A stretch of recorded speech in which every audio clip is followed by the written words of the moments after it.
Hello, how are you? I hope you guys are doing great. I Prabhav Sharma welcomes you all. उम्मीद करता हूँ audio video clear है। एक बार confirm कर दीजिएगा ऑडियो वीडियो क्लियर है कि नहीं है।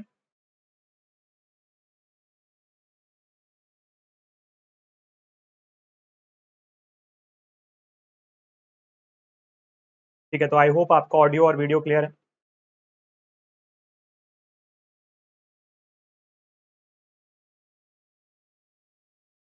चलिए, तो बेसिकली हम बात करने वाले हैं आपके हाईवे इंजीनियरिंग के बारे में। और अगर हम एग्जाम पॉइंट ऑफ व्यू से बात करें तो काफ़ी अच्छा सब्जेक्ट है, क्योंकि काफ़ी कम चीज़ें पढ़ के ज़्यादातर मार्क्स आप यहाँ से अटेन कर सकते हो। ठीक है, इसके पहले जैसे कि हमने फ्लूइड मैकेनिक्स कवर किया था, तो बेसिकली वो जो सब्जेक्ट था वो काफी ज्यादा कॉन्सेप्चुअल था। वहां पर कॉन्सेप्ट्स का जो वेटेज था वो ज्यादा था। जैसे अगर वहां पे हम बात करें तो 80% जो खेल था वो कॉन्सेप्ट का था। यहाँ पर अगर हम बात करें तो यहाँ पे हाईवे इंजीनियरिंग में आपके वन लाइनर्स और जो आपके फॉर्मुलाज हैं, इन पे ज्यादा हमारा फोकस रहता है। तो जिस तरीके से मैं आपको बता रहा हूँ उस तरीके से अगर आप इसको याद रखने की कोशिश करेंगे तो काफी अच्छे से इसके जो क्वेश्चन है उनको आप अटेम्प्ट कर पाओगे।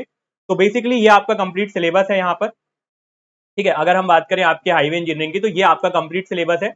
यहाँ पर टोटल आपकी 6 यूनिट्स हैं जो हमको पढ़नी है। ठीक है, सबसे पहले हम बात करेंगे आपके हाईवे डेवलपमेंट एंड प्लानिंग। काफी छोटी यूनिट है, काफी कम क्वेश्चंस यहाँ से फ्रेम होते हैं। सेकंड है आपका, गुड मॉर्निंग, ज्योमेट्रिक डिजाइन, जो कि आपकी सेकंड यूनिट होगी। और बेसिकली सबसे ज्यादा इंपॉर्टेंट यूनिट आपकी यही है। ठीक है, अगर आप प्रायोरिटी देंगे तो सबसे ज्यादा इंपॉर्टेंट यूनिट जो होती है वो आपकी ज्योमेट्रिक डिजाइन ही होती है। नेक्स्ट यूनिट है आपकी ट्रैफिक इंजीनियरिंग। यहाँ से भी कुछ क्वेश्चन आपको देखने को मिलते हैं। देन है आपका हाईवे मटेरियल, ये यूनिट भी काफी इंपॉर्टेंट है। मोस्ट प्रॉब्ली आपको 1 से 2 क्वेश्चन 100% यहाँ से देखने को मिलेंगे। काफी कम पढ़कर यहाँ से भी आप जो मार्क्स हैं वो ले सकते हो। देन है आपका पेमेंट डिजाइन, इससे थोड़े कम क्वेश्चन आते हैं। और लास्ट में आपका हाईवे मेंटेनेंस। तो एसएससी जेई में थोड़ा सा ये इसका जो वेटेज है मेंटेनेंस वाले का वो अच्छा है। ठीक है, तो बेसिकली ये सारी चीजें हम यहाँ पर कवर करने वाले हैं। ठीक है, तो कोशिश करेंगे 4 से 5 क्लास में पूरा जो आपका हाईवे है उसको कवर कर ले, कोई भी चीज बिना छोड़ते हुए, और सारी चीजें साथ में याद भी हमें होती जाए। इस वीक हर हाल में आपका हाईवे खत्म हो जाएगा। कोशिश करूंगा कि 2 से 3 दिन में अगर हो पाता है तो 2 से 3 दिन में हम खत्म कर लेंगे। ठीक है, चले। तो ये जो हाईवे है ना, थोड़ा सा हम कहानी जैसे पढ़े तो ज्यादा अच्छे से हम याद रख पाते हैं। जैसे मैं आपको बता रहा हूं उस तरीके से अगर आप इसको देखोगे तो शुरुआत हम करते हैं डेवलपमेंट से, मतलब कि किस इतिहास के बारे में जैसे हम जानते हैं ना, तो हाईवे के इतिहास के बारे में जानेंगे, डेवलपमेंट कैसे हुआ। फिर अगर हमें हाईवे बनाना है तो जो उसके ज्योमेट्रिक पैरामीटर्स हैं उनके बारे में हमें पता होना चाहिए, तो उनके बारे में हम बात करेंगे। फिर जो उस हाईवे को यूज करेगा यानी कि ट्रैफिक, तो उसके कैरेक्टरिस्टिक्स के बारे में हम बात करेंगे। फिर उस हाईवे को बनाने के लिए जो हमें मटेरियल की रिक्वायरमेंट होगी तो वहां पर हम मटेरियल के बारे में बात करेंगे। फिर लास्ट आता है आपका, नहीं अच्छे से कराऊंगा, आप निश्चिंत रहिए, आप एक बार देख लीजिएगा, है ना, उसके बाद आप बोले अच्छा है कि नहीं है। तो कोई भी चीज आपको यहाँ पे नहीं छोड़ूंगा, मैं हर चीज बिल्कुल डिटेल में कवर करेंगे। लेकिन छोटा ही सब्जेक्ट है तो कैसे ज्यादा टाइम लगाते हैं ना। जैसे फ्लूइड था, तो फ्लूइड में कॉन्सेप्ट इतने ज्यादा है कि वो पॉसिबल नहीं है मैं आपको 5 या 6 क्लास में कवर कर दूंगा। कर भी देता हूँ तो बहुत सारी चीजें छूट जाएंगी, पर इसको कवर करना पॉसिबल है, तो ये हम कर लेंगे आराम से। ठीक है, उसके बाद हम पेमेंट डिजाइन, यानी कि हमने समझ लिया कि कैसे हमें क्या बनाना है, कैसे बनाना है, क्या मटेरियल यूज करना है, अब डिजाइन कैसे करेंगे उसको। और एक बार जब हमने डिजाइन करके उसको बना दिया तो नेक्स्ट पार्ट आ जाता है मेंटेनेंस का। तो ये हमारी कंप्लीट कहानी है। शुरुआत करते हैं आपके डेवलपमेंट से। ठीक है, पहला जो हमारा चैप्टर है वो है हाईवे डेवलपमेंट एंड प्लानिंग। तो यहां से भी आपके क्वेश्चन जो है वो लिमिटेड है। वैसे तो ये बहुत बड़ा ही, अगर हम बात करें डेवलपमेंट और प्लानिंग, बहुत बड़ा चैप्टर है, पर जो क्वेश्चन फ्रेम होते हैं यहाँ से लिमिटेड ही फ्रेम होते हैं। चलिए, तो अगर हम हिस्ट्री ऑफ रोड डेवलपमेंट की बात करें तो कुछ चीजें इंपॉर्टेंट है ना। एसएससी जेई 2021 में आपका यहां से क्वेश्चन फ्रेम हुआ था। तो सबसे पहला क्वेश्चन आपका यही पूछा जाता है कि जो आपका हाईवे है, सबसे पहले या आपका रोड है, सबसे पहले हमने कब डेवलप किया था। तो सबसे पहले जो आपका रोड डेवलपमेंट हुआ था वो रोमन्स के द्वारा किया गया था। और वो जो रोड उन्होंने बनाई थी उसे हम क्या बोलते हैं, आपकी रोमन रोड बोलते हैं। अब ये जो रोमन रोड है इसके कुछ कैरेक्टरिस्टिक्स हैं। जैसे कि पहला कैरेक्टरिस्टिक्स की काफी ज्यादा एक तो महंगी होती है, और दूसरा ये सीधी सीधी बना देते हैं। आप यहां पर इसको अगर अच्छे से देखोगे तो इन्होंने क्या किया, सीधे यहां पर एक्सकवेशन करके ये रोड को बना दिया। और यहां पर उन्होंने ना तो कोई ग्रेडियंट प्रोवाइड किया, ना ही कोई कैम्बर प्रोवाइड किया, सीधी सीधी यहां पर उन्होंने रोड बना दी। अब ये जो रोड थी उसकी जो थिकनेस आप देख पा रहे होगे 0.75 से 1.2 मीटर उन्होंने रखी थी। ठीक है, उसके अलावा जब तक, जैसे मान लीजिए आपका सरफेस है, इस सरफेस को हम एक्सट्रैक्ट करते जाएंगे, और जब तक हमें हार्ड स्ट्राटा नहीं मिल जाएगा तब तक हम उसको खोदते जाएंगे। और जैसे ही हमें हार्ड स्ट्राटा मिला वहां से हम रोड बनाना शुरू कर देंगे। तो ये उनका तरीका था, ना तो कोई फैसिलिटी दी थी उन्होंने, ना ही कोई ग्रेडियंट दिया था और ना ही कोई स्लोप दिया था। पर रोमन रोड्स ऐसी पहली रोड्स थी जिनको डेवलप किया गया था। तो यही क्वेश्चन यहाँ पे पूछा जाता है। सेकेंडली आप पे थिकनेस पूछा जा सकता है। बेसिकली आप ये विड्थ वगैरह भी याद रख सकते हो, ठीक है। 2.2 से 2.5 मीटर इस तरीके से विड्थ देख रहे हैं हम यहाँ पर, है ना। ये वाली जो डायमेंशन है आपकी, ये वाली डायमेंशन यहाँ पर 2.2 से 2.5 आपको दिख रही होगी। क्लियर है ये रोमन रोड, ठीक है। रोमन रोड के बाद आई थी आपकी सेकंड रोड जो थी वो थी आपकी ट्रेसगॉड रोड। अब ट्रेसगॉड रोड में जो थिकनेस है, देखो यहाँ पर आपकी थिकनेस ज्यादा थी, अब थिकनेस को कम करके हमने कर दिया कितना, ओनली 30 सेंटीमीटर।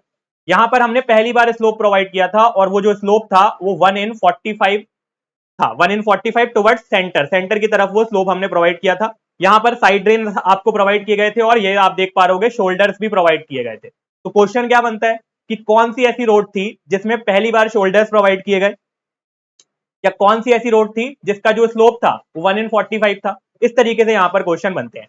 सेकंड आपका थिकनेस से भी क्वेश्चन यहाँ से बन सकता है, ठीक है। चलिए, इसके बाद आपकी थी मेटकॉफ रोड। तो मेटकॉफ के बारे में यही पूछा जाता है कि कौन से ऐसे ब्लाइंड साइंटिस्ट थे जिन्होंने रोड बनाई थी, तो वो आपके मेटकॉफ थे, ब्लाइंड साइंटिस्ट थे जिन्होंने 290 किलोमीटर का एक स्ट्रेच बनाया था रोड का, northern region of the England में, जो नॉर्दर्न पार्ट था इंग्लैंड का, वहां पे उन्होंने ये रोड बनाई थी। इतना ही यहाँ पर इंपॉर्टेंट, ठीक। उसके बाद आती है आपकी टेलफोर्ड रोड। तो टेलफोर्ड रोड में आपने यहाँ पर क्रॉस ड्रेन प्रोवाइड किए थे, ठीक है। यहाँ पर आप देख रहे होंगे कहीं पे भी हमने क्रॉस ड्रेन की बात नहीं की, इधर पर हमने क्रॉस ड्रेन प्रोवाइड किए थे हर 90 सेंटीमीटर के इंटरवल पे। थिकनेस जो थी वो यहाँ पर देखिए, एजेस पे जो थिकनेस थी वो 17 सेंटीमीटर थी और सेंटर पर जो थिकनेस थी वो 22 सेंटीमीटर थी, और स्लोप यहाँ पर भी सेम था 1/45, ठीक है। और एक यहाँ पर डिफरेंस क्या था कि स्लोप हमने फाउंडेशन लेवल पर प्रोवाइड किया था, ठीक है। और यहाँ पर आप विड्थ ऑफ रोड देख पा रहे होगे, 9 मीटर यहाँ पर विड्थ ऑफ रोड थी। तो क्या क्वेश्चन बनता है यहाँ से, ऐसी कौन सी रोड है जिसमें हमने स्लोप फाउंडेशन लेवल पर बना दिया था, तो वो आपकी टेलफोर्ड रोड है। सेकंड क्वेश्चन क्या बनता है यहाँ पर, गुड मॉर्निंग, सेकंड क्वेश्चन क्या बनता है आपका यहाँ पर कि ऐसी कौन सी रोड है जहां पर जो थिकनेस है एज पे वो अलग होती है और सेंटर पर जो थिकनेस होती है वो अलग होती है, ठीक है। बाकी स्लोप आपका दोनों में सेम था। उसके बाद थी आपकी टेलफोर्ड रोड, ठीक है। टेलफोर्ड तो यही थी हमारी, है ना। टेलफोर्ड के बाद लास्ट थी हमारी मैकडम रोड। मैकडम रोड में देखिए हमने स्लोप को क्या कर दिया, चेंज कर दिया। Good morning. तो जो आपका मैकडम रोड था वहां पर जो स्लोप था आपका 1/45 से लेकर, मतलब हमने रिड्यूस कर 1/36 ले आए थे, और थिकनेस यहाँ पर हमने यूनिफॉर्म रखी थी कितनी आपकी 25 सेंटीमीटर की। क्लियर है ये, ठीक है। तो यही क्वेश्चन आपके यहाँ से फ्रेम होते हैं। अब इसको आप याद रख सकते हो ट्रिक से, है ना। कौन सी रोड सबसे पहले थी, तो सबसे पहले आपका आर आपको याद रखना है, फिर हम स्टील में पढ़ते हैं टीएमटी, है ना। तो फिर आएगा आपका टी एम और टी, है ना, ऐसे आप याद रख सकते हो उसको। Good morning. तो सबसे पहले आ गई हमारी आर से रोमन रोड, टी से क्या हो गई ट्रेसगॉट, देन मेटकॉफ, और लास्ट में आपकी टेलफोर्ड, हाँ आर टी एम, है ना, R T M T M. तो ये हो गई आपकी रोमन, ट्रेसगॉट, मेटकॉफ, टेलफोर्ड और फिर मैकडम। जो आपकी रोमन रोड थी सबसे ज्यादा एक्सपेंसिव रोड थी, सबसे पहली बार जो रोड डेवलप की वो रोमन रोड थी। फिर जब हम बात करते हैं आपकी ट्रेसगॉट रोड के बारे में, तो ट्रेसगॉट रोड में पहली बार हमने क्या किया था, आपका शोल्डर प्रोवाइड किया गया था, स्लोप हमने 1/45 कर दिया था, साइड रेन प्रोवाइड किए गए थे, ठीक है। मेटकॉफ ब्लाइंड साइंटिस्ट थे जिन्होंने 290 किलोमीटर का स्ट्रेच बनाया था, कहां पर, northern region of the England पर। उसके अलावा गुड मॉर्निंग, टेलफोर्ड की अगर हम बात करें तो टेलफोर्ड में क्या था कि उन्होंने यहां पर पहली बार क्रॉस ड्रेन प्रोवाइड किया गया था। टेलफोर्ड जो मेथड था उसमें पहली बार क्रॉस ड्रेन प्रोवाइड किया गया था और स्लोप वगैरह आपका सेम था, ठीक है। और थिकनेस थोड़ी वेरी कर रही थी यहाँ पर एजेस पे आपकी 17, सेंटर पर आपकी 22, और लास्ट आपकी थी मैकडम, यहाँ पर स्लोप हमने कम कर 1/36 पर ले आए थे। क्लियर है ये, कोई डाउट है इसमें?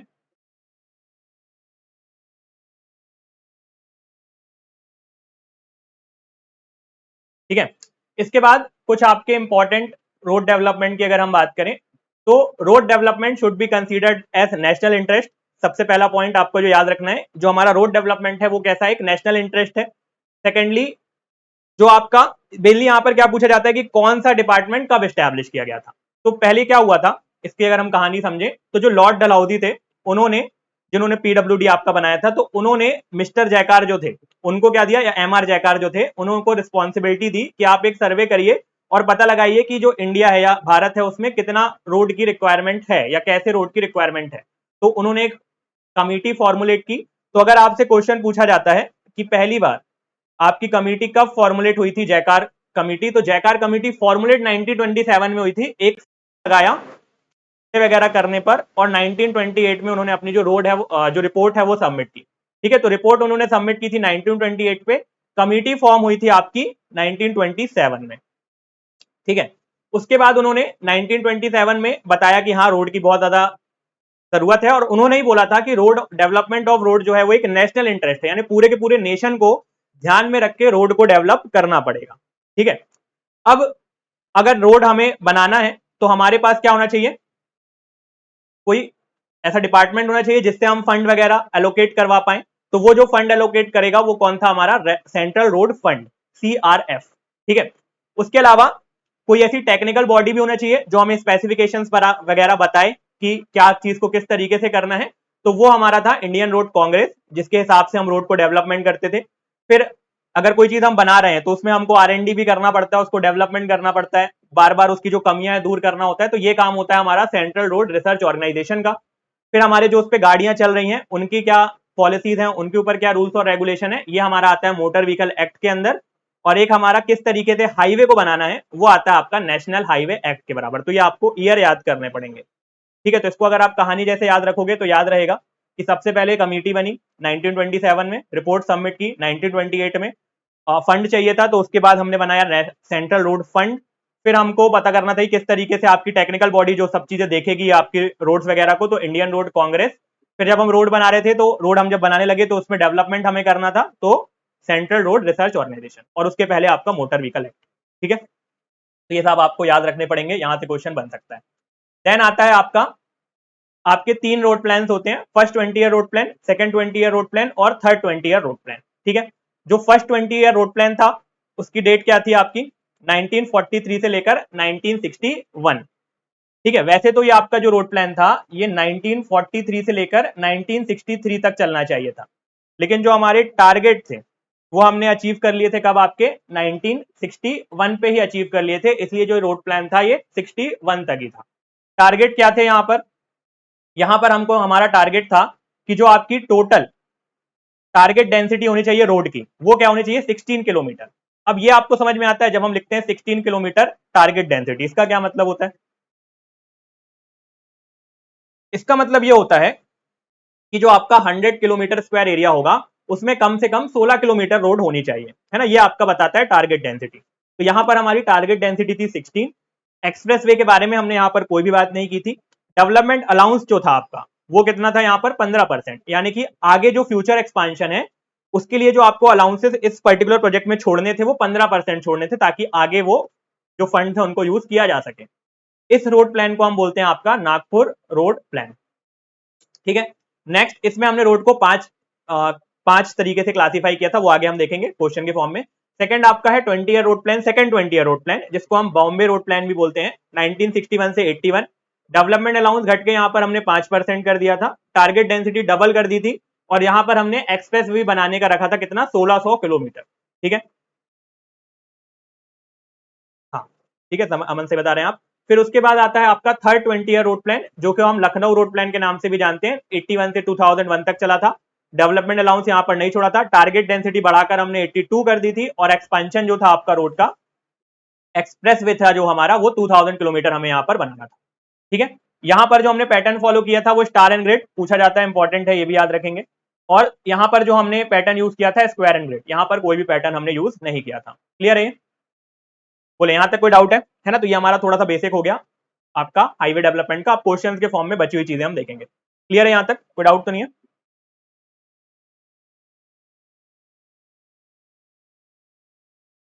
चले तो पहला क्वेश्चन शुरू करते हैं, है ना, काफी पूछा जाता है ये क्वेश्चन, देख सकते हो आप। The Nagpur road plan formula were prepared assuming, जो हमने नागपुर रोड प्लान बनाया था वो क्या, कौन सा पैटर्न को लेकर हमने इस रोड प्लान को बनाया था, बताएं। तो कौन सा रोड प्लान था आपका, ये हमारा पैटर्न था स्टार एंड ग्रिड। ठीक है, कौन सा पैटर्न था हमारा, स्टार एंड ग्रिड। अगर यहीं पर क्वेश्चन में आपका स्टार, अगर आपसे नागपुर रोड प्लान की जगह लखनऊ रोड प्लान पूछा होता तो आंसर क्या होता आपका, अगर यहां पर आपसे नागपुर की जगह लखनऊ पूछा होता तो आंसर क्या होता आपका।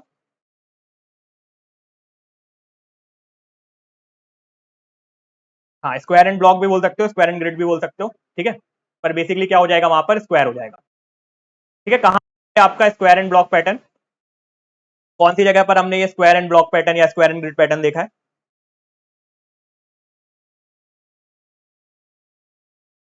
कहां पर है ये? किसी एक जगह पर ये पैटर्न के हिसाब से बनाई गई है रोड्स, पता है आपको?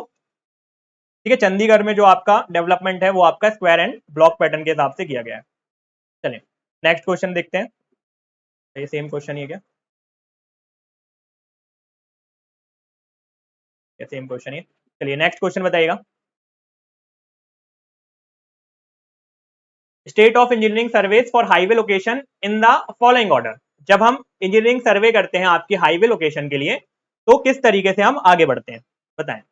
सबसे पहले प्रिलिमिनरी सर्वे करते हैं, फिर मैप स्टडी। ये जो क्वेश्चन है ना, क्वेश्चन काफी इंपॉर्टेंट है ना, ये क्वेश्चन आपके सर्वे में भी पूछा जाता है, सेम क्वेश्चन है ना। आप अगर गेट 2019 में 2019 या 18 में ये क्वेश्चन आपके सर्वे में आया हुआ है ना, तो इंपॉर्टेंट क्वेश्चन है।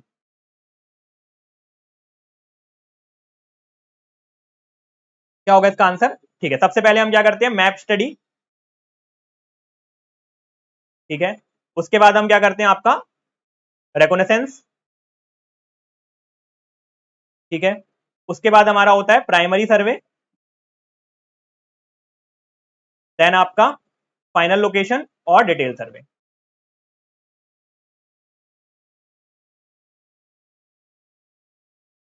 ठीक है,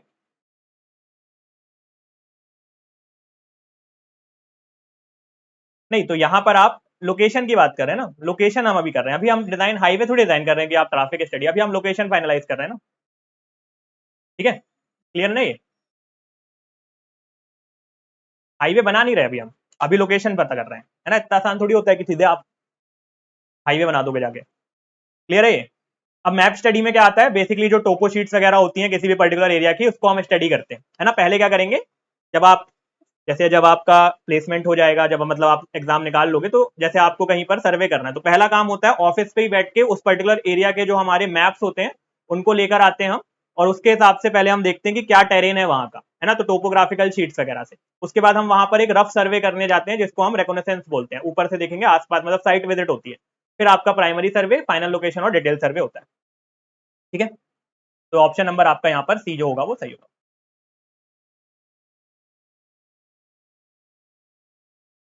ठीक है, ये आप डेट्स याद रखिएगा, है ना, इसका क्वेश्चन मिस हो गया, पर इसकी आप डेट्स याद रखिएगा। मेडकॉफ कंस्ट्रक्शन जो था वो आपका 1717 से 1810, टेलफोर्ड कंस्ट्रक्शन 1757 से 1834, और मैकडम कंस्ट्रक्शन 1756 से लेकर 1836 तक था। ठीक है, चलिए नेक्स्ट क्वेश्चन बताइएगा। ये भी अच्छा क्वेश्चन, मतलब पूछा जाता है, इजी क्वेश्चन है। पर the importance of subgrade drainage and compaction was recognised, so the subgrade was compacted and was prepared with a cross slope of 1 in 36। अब इस क्वेश्चन में आप देखोगे ना, दो चीजें आपको यहाँ पर समझ में आएंगी। पहला तो सबग्रेड यहाँ पर हमने कंसीडर किया हुआ था किस रोड में, है ना, और कंपैक्शन किस बार, पहली बार किस रोड में किया गया था। ये दो चीजें इंपॉर्टेंट है ना, आंसर इंपॉर्टेंट नहीं है, पहली बता रहा हूं मैं आपको, क्वेश्चन यहाँ पर ज्यादा इंपॉर्टेंट है। यहाँ पर आपको दो एडिशनल इंफॉर्मेशन मिल रही है। ठीक है, subgrade drainage and compaction was recognized, so the subgrade was compacted and was prepared with a cross slope of 1 in 36। ठीक है, तीन इंफॉर्मेशन है आपके यहाँ पर। ठीक है, तो कौन सा कंस्ट्रक्शन था ये आपका मैकडम कंस्ट्रक्शन था। ठीक है, तो ऑप्शन नंबर सी आपका यहाँ पर सही होगा। ठीक है, पर ये दोनों चीजें भी यहाँ पर आप याद रखोगे, इससे भी क्वेश्चन आपका बन सकता है। चलिए नेक्स्ट बताइए, Bombay road plan is called, Bombay road plan को हम किस नाम से जानते हैं? फोर्थ, फर्स्ट, थर्ड या?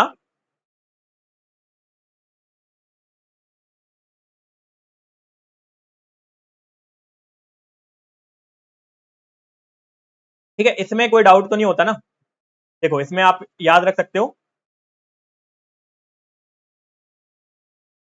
LMN, है ना, ये याद रहता है।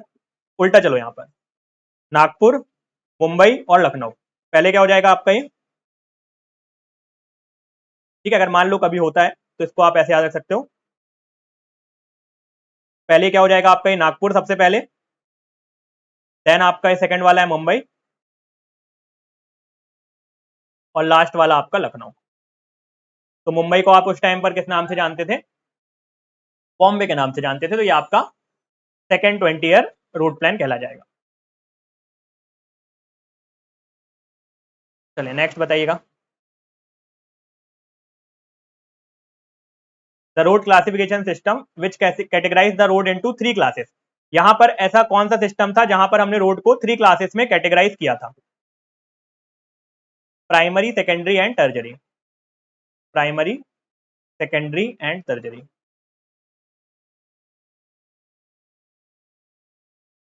ठीक है, कौन कौन सी प्राइमरी में कौन कौन सी आ जाती है? प्राइमरी में कौन कौन सी आती हैं? प्राइमरी में कौन कौन सी आती हैं, सेकेंडरी में कौन कौन सी आती हैं, और टर्जरी में कौन कौन सी आती हैं? बताएं। प्राइमरी की अगर बात करें तो कौन कौन सी होंगी?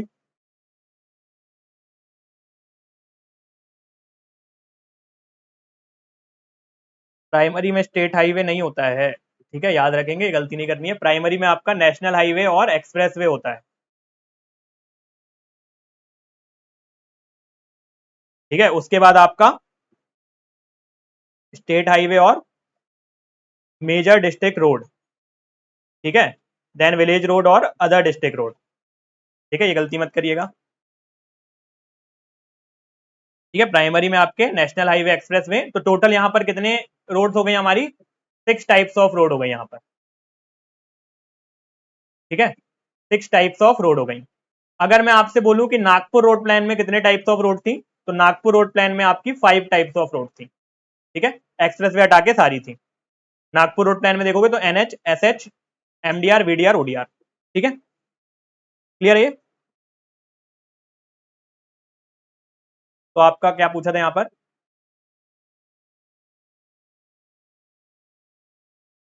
है ना, तो थर्ड 20 ईयर रोड प्लान होगा ये। ठीक है, 3 ही थे।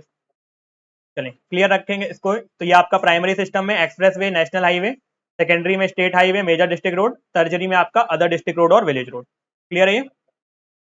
चलिए, ये क्वेश्चन भी काफी इंपॉर्टेंट है, SSC में पूछा हुआ है 2020 में, है ना, इसके आसपास के क्वेश्चन भी आपसे पूछे जा सकते हैं। तो पहले तो आप इसका आंसर बता दीजिए। What shall be the maximum length of truck and trailer combination of road vehicle?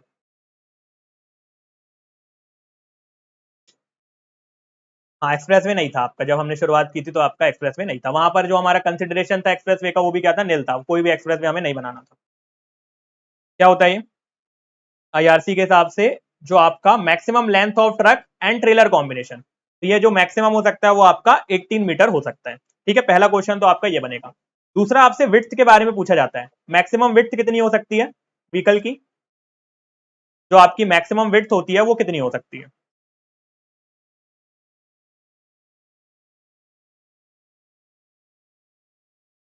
2.44, है ना, 2.5 लिख सकते हैं, एग्जैक्ट 2.44 ही है। 2.5 तक भी आप लिख सकते हो। ठीक है, चलिए 2.44 ही लिख लेते हैं। ठीक है, अगर हाइट की बात करें तो कितना होता है? जो आपकी हाइट होगी वो कितनी होगी? Maximum height?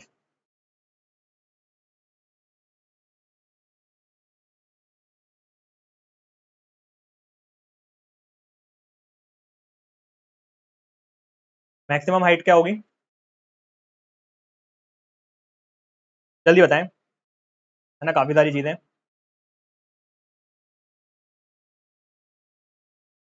हाइट नहीं पता क्या आप लोग को? क्या होती है?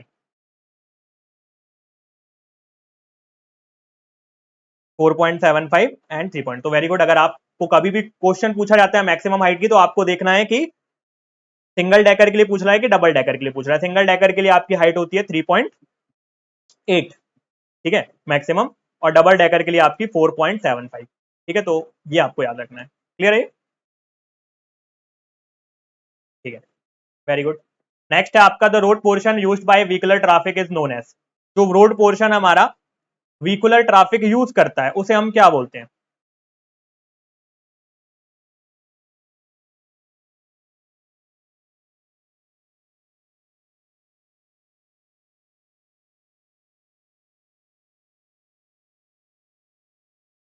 ठीक है, उसे हम क्या बोलते हैं? आपका कैरेज वे बोलते हैं। आगे हम देखेंगे इसको भी जब हम ज्योमेट्रिक डिजाइन के बारे में बात करेंगे।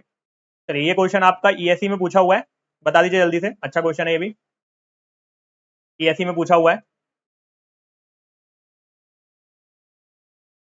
विच one of the following chronological sequence in regards to road construction design development, chronology के हिसाब से आपको बताना है, ठीक है। मैंने आपको बताया था RTM TM से आप याद रख सकते हो, RTM TM, है ना। CBC छोड़ दो और ये वाला देखने की कोशिश करो कहीं पे मिल रहा है क्या, TMT दिख रहा है कहीं पर,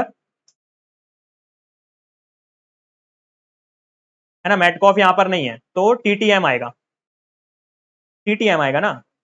मेटकॉफ था ये वाला एम, मेटकॉफ कहाँ है ना, ऐसे कंफ्यूज नहीं होना है। ठीक कैसे होगा, मैकेडम आखिरी में था सबसे, तो TTM ढूंढना है यहाँ पर आपको। ये तो आपका ब्लाइंड साइंटिस्ट वाला था ना, है ना। वैसे जल्दबाजी नहीं करनी है, ऑप्शन नंबर बी होगा आपका सही, ठीक है। तो ये आपका कब था, ये आपका 1764, है ना। अगर आप बात करते हो ट्रेसगॉट की अगर हम बात करें तो ये था आपका कब, ट्रेसगॉट कब था आपका 1764। फिर अगर आप बात करते हो टेलफोर्ड की, तो टेलफोर्ड आपका कब है 1803। देन है आपका मैकडम,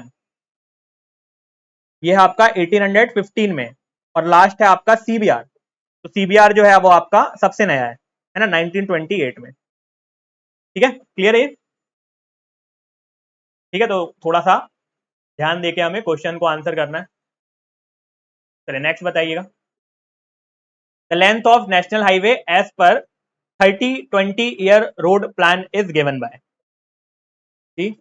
देखिए, सबसे पहले आपका रोमन, फिर है आपका ट्रेसगॉट, फिर है आपका मेटकॉफ, फिर है आपका टेलफोर्ड और फिर लास्ट है आपका मैकडम, ठीक है।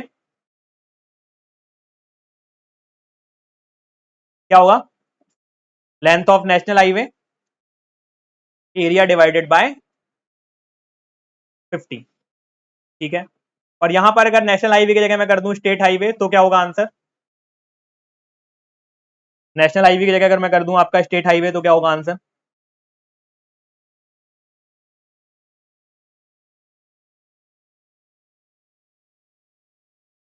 Area divided by 25।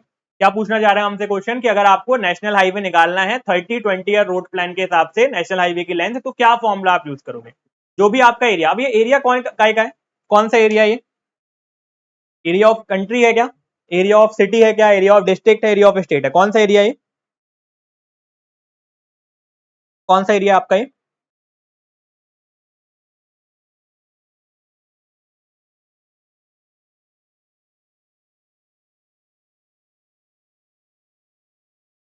ठीक है, हाँ, तो उसके बाद आपका MDR आ जाएगा, वो तो ठीक है। एरिया कौन सा है ये,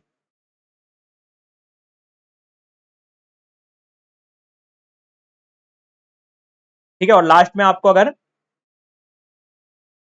MDR जो होगा वो एरिया, और इसमें से आप एक और होता है आपका, है ना, 90 into number of towns. Area of road तो आप निकाल ही रहे हो, कैसे एरिया में एरिया ऑफ रोड रख सकते हो, तो आप तो लेंथ ऑफ रोड निकाल रहे हो ना, तो आपको पता ही नहीं है, वही तो आप निकालना चाह रहे हो, तो उसका एरिया कैसे होगा। ये आपका एरिया ऑफ स्टेट होता है, ठीक है। नेशनल हाईवे की अगर आप बात करो या इसकी बात करो तो ये आपका क्या होगा, एरिया ऑफ स्टेट होगा, ठीक है। याद रखेंगे इसको, ठीक है। और ये आपका 90 इंटू नंबर ऑफ टाउन्स, है ना, नंबर ऑफ टाउन्स कहीं में आएंगे, आपके स्टेट के अंदर में ही आएंगे। इन सबको अगर आप प्लस करके, तो आपकी टोटल लेंथ कैसे निकालते हैं, टोटल लेंथ का फॉर्मूला क्या होता है, टोटल लेंथ का फॉर्मूला होता है आपका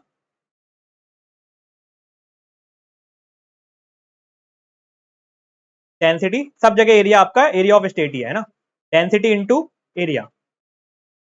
डेंसिटी क्या थी हमारी, जब हम 30-20 ईयर रोड प्लान के बारे में बात कर रहे थे तो डेंसिटी क्या थी हमारी,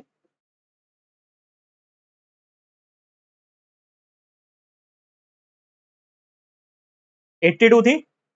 तो अगर आप 82 इंटू एरिया करोगे तो आपको टोटल लेंथ मिल जाएगी। इस टोटल लेंथ में अगर आप ये तीनों माइनस कर दोगे तो आपको अदर डिस्ट्रिक्ट रोड और विलेज रोड भी मिल जाएंगी, ठीक है। डेंसिटी इंटू एरिया से निकालते हैं हम, क्लियर है।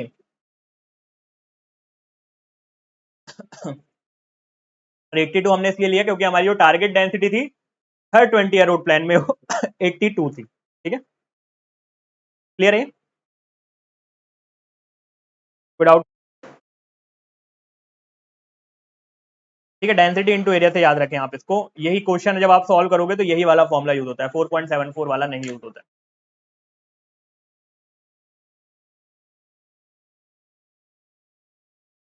चलें, बताएं। In which of the road soil profile sampling is done up to depth of 1 metre to 3 metre below the existing ground level. कौन सा सर्वे होता है जिसमें हम सॉइल प्रोफाइलिंग करते हैं आपकी 1 मीटर से 3 metre below the existing ground level?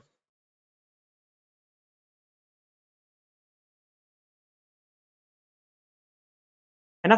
Soil पढ़ लिया आपने, एसपीटी पढ़ा होगा आपने, स्टैंडर्ड पेनिट्रेशन टेस्ट, कोन पेनिट्रेशन टेस्ट पढ़े ना ये सब। वो कब करते हैं हम? इनिशियल इंस्पेक्शन के लिए करते हैं, तो वो आपका प्राइमरी सर्वे के अंदर ही आता है। ऑप्शन नंबर ए आपका यहाँ पर सही होगा। ठीक है,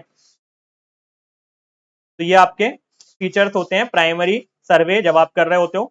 primary traversing, topographical features, levelling works, drainage studies and hydrological features, determination of final centre line और आपका मटेरियल सर्वे। ये सारी चीजें आपकी जो आपका प्राइमरी सर्वे होता है उसके अंदर हमको परफॉर्म करनी होती है। बताएं, which road pattern was assumed to prepare the formula of Nagpur road plan? Rectangular और block pattern, star and grid pattern. ठीक है, क्वेश्चन रिपीट है, रिपीट होता है इसलिए रिपीट किया है। ठीक है, तो देख चुके हैं हम क्या है आपका यहाँ पर स्टार एंड ग्रिड पैटर्न।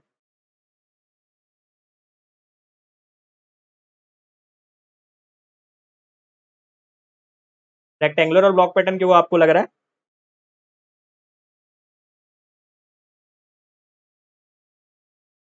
ठीक है, क्लियर है ना ये? Star and grid pattern Nagpur, square and block या स्क्वायर एंड ग्रिड जो था आपका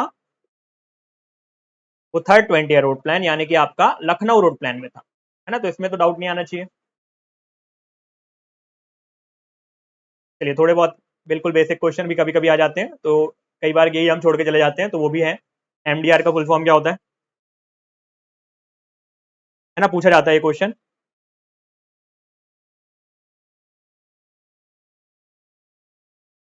क्या होता है आपका एमडीआर का full form? Major district road. ठीक है,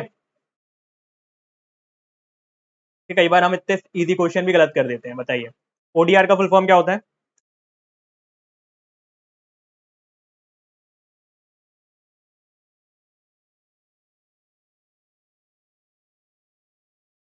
ओडीआर हो गई आपकी अदर डिस्ट्रिक्ट रोड। ठीक है, और वीआर आपकी विलेज रोड। चलिए, ये बताइएगा,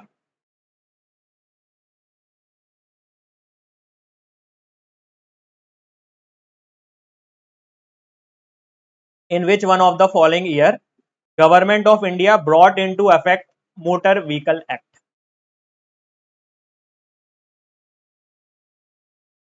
कब आया था आपका मोटर व्हीकल एक्ट? 1939 में। ठीक है, उसके अलावा अगर मैं बात करूं इंडियन रोड कांग्रेस, ये कब स्टैब्लिश हुई थी?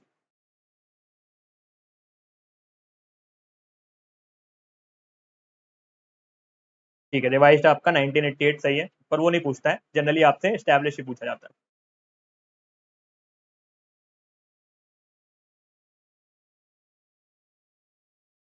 1934। ठीक है, उसके अलावा आपसे बीआरओ पूछ सकता है।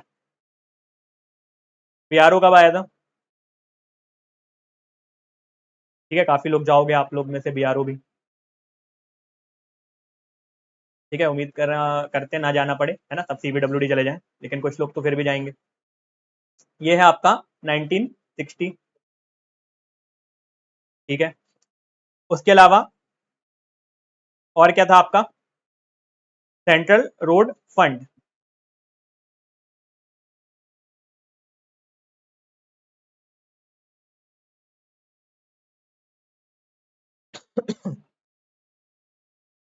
ये कब था आपका?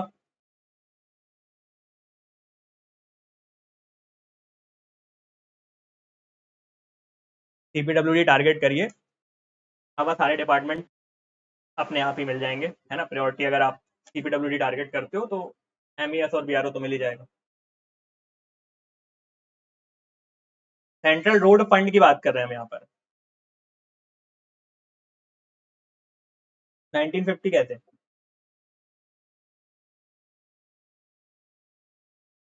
1929। ठीक है। 1950 में क्या था? 1950 में क्या था? Road research institute of India, है ना। 1950 में क्या था आपका? Road research institute.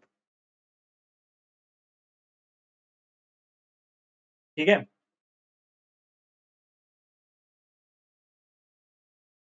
उसके अलावा अगर यहाँ पर आपसे पूछा जाए 1956, 1956 क्या होता है? क्या था आपका 1956 में?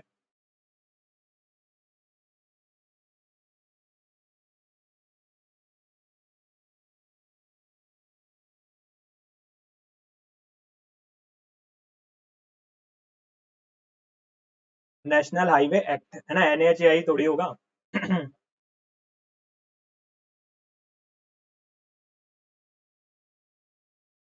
नेशनल हाईवे एक्ट, है ना।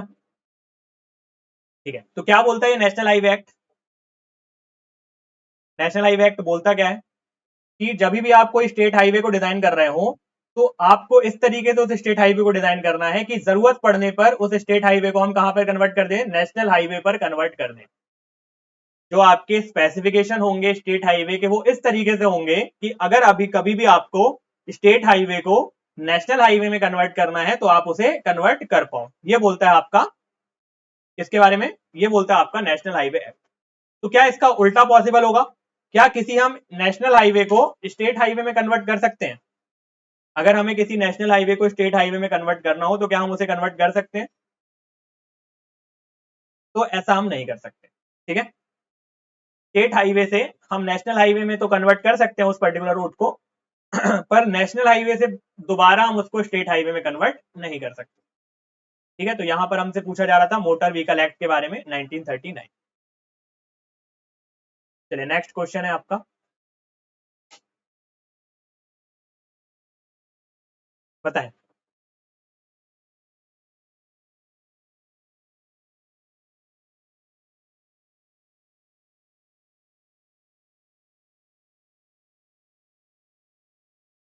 Which one of the following route pattern has been adopted in the city roads of Chandigarh?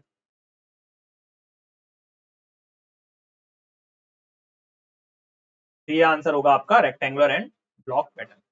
ठीक है, option number A will be the correct answer. ये क्वेश्चन भी काफी देखने को मिलता है एग्जामिनेशन में। बताएं, है ना, ये पता होना चाहिए। ये आपका जीएस वाले पार्ट में भी क्वेश्चन पूछा जा सकता है ना। Longest road was constructed during the time of?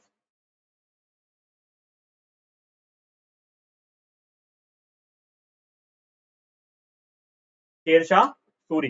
कौन सी रोड थी? कौन सी रोड थी? रोड का नाम बताएं। ठीक है, कहां से कहां थी आपकी? ये लाहौर टू दिल्ली।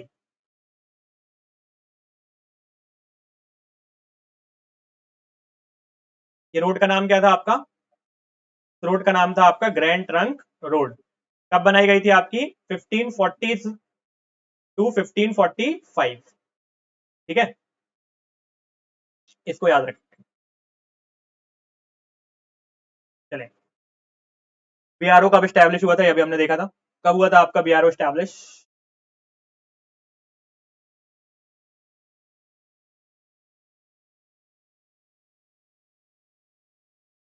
1960 में, है ना।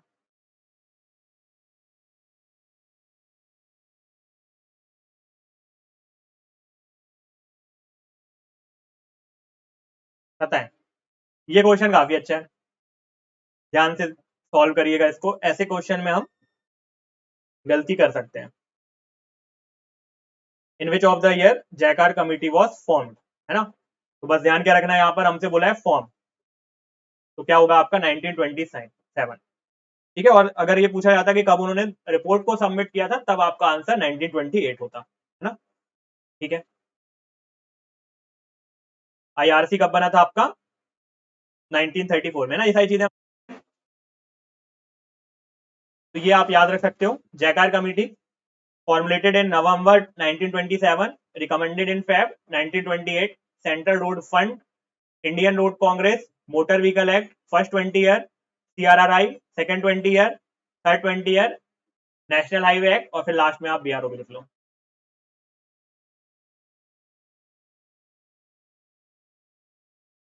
चले लास्ट क्वेश्चन है आपका, शायद ये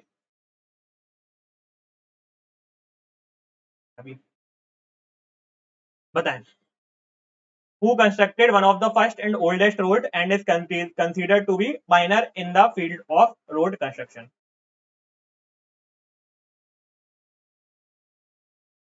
ठीक है, रोमन्स। थिकनेस ऑफ रोड क्या थी यहाँ पर? रोड की थिकनेस क्या थी?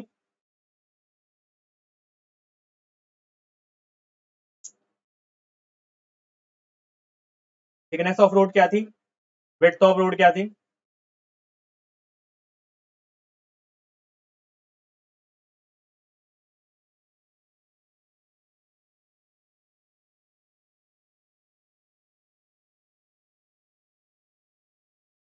Thickness 30 centimetre.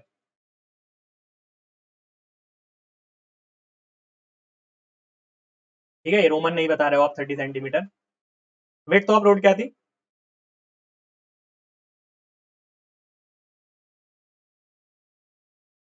ठीक है, क्रॉस स्लोप, शोल्डर,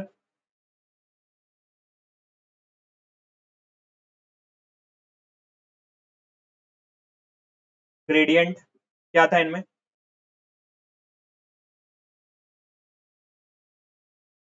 बहुत सही, 1/45। बढ़िया। इतनी जल्दी भूल जाते हो?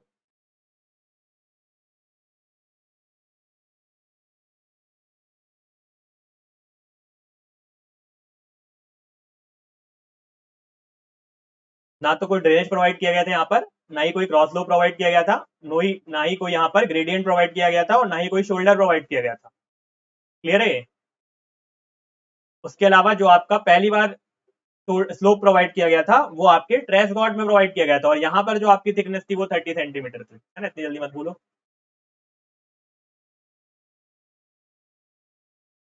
कम से कम 10-15 मिनट तो याद रखिए। हाँ, 2 से 2.2 नहीं, 2.2 से 2.5 होगा।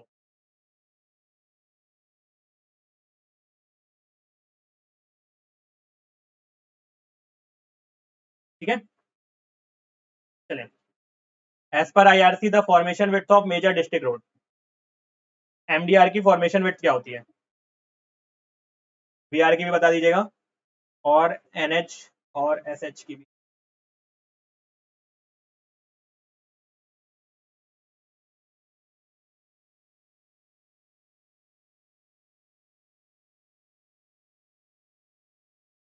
एमडीआर की कितनी होती है? ठीक है, एनएच की आपकी 12 होती है, बिल्कुल सही बता रहे हो, एनएच और स्टेट हाईवे। तो मैंने आपको बताया था कि एनएच जो स्टेट हाईवे है वही आपका कन्वर्ट हो जाता है नेशनल हाईवे में। तो अगर आपको नेशनल हाईवे की याद है 12 मीटर, तो अल्टीमेटली वो भी स्टेट हाईवे की भी सेम होगी, है ना? तो इस तरीके से आप लगा सकते हो उसको, अगर स्टेट हाईवे का पूछता है तो। ये तो 12 मीटर हो गई। देन मेजर डिस्ट्रिक्ट रोड की आपकी 9 मीटर होती है, और विलेज रोड की 7.5 मीटर होती है। ठीक है, क्लियर है?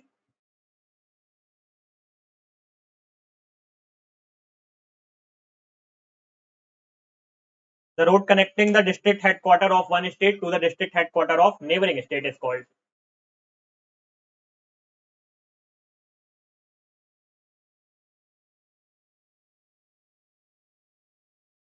इसको हम क्या बोलते हैं? आपका स्टेट हाईवे बोलते हैं। चलें, तो यहाँ पर हमारी पहली यूनिट जो होती है वो होती है खत्म, है ना? तो फर्स्ट यूनिट जो है, इतनी चीजें इंपॉर्टेंट है ना? इससे ज्यादा टाइम देना इसके लिए मतलब नहीं है। तो ये हमारा हो गया। ठीक है, नेक्स्ट यूनिट की अब हम बात करेंगे, जो कि आपकी ज्योमेट्रिक डिजाइन। ये थोड़ी सी बड़ी है, थोड़ा सा टाइम लगेगा इसमें, है ना? काफी सारी क्वेश्चन है। तो अब ये जो सेकंड यूनिट है आपकी, इसको मैं आपको जिस तरीके से बता रहा हूँ उस तरीके से आप इसको समझने की कोशिश करिएगा। अब पहले तो हमने डेवलपमेंट या जो भी आपका हाईवे का प्लानिंग वगैरह था उसके बारे में बात की, कैसे आपने हिस्ट्री वगैरह के बारे में बात कर ली हमने। मेन आपका जो सब्जेक्ट है वो शुरू होता है ज्योमेट्रिक डिजाइन। यहाँ से क्वेश्चन भी काफी होते हैं, पर मैक्सिमम क्वेश्चन जो आपके ज्योमेट्रिक डिजाइन से फ्रेम होते हैं वो आपके फॉर्मूला बेस होते हैं, है ना। तो यहाँ पर सबसे इंपॉर्टेंट है कि जितने भी फॉर्मुलेज हम पढ़ते हैं वो आपको बाय हार्ट होने चाहिए, है ना, इसके अलावा दूसरा कोई ऑप्शन नहीं है आपके पास। यहाँ पर कॉन्सेप्ट लगा के क्वेश्चन सॉल्व नहीं कर सकते, है ना। बिना अगर फॉर्मुला याद है तो क्वेश्चन बनेगा, फॉर्मुला नहीं याद तो क्वेश्चन नहीं बनेगा।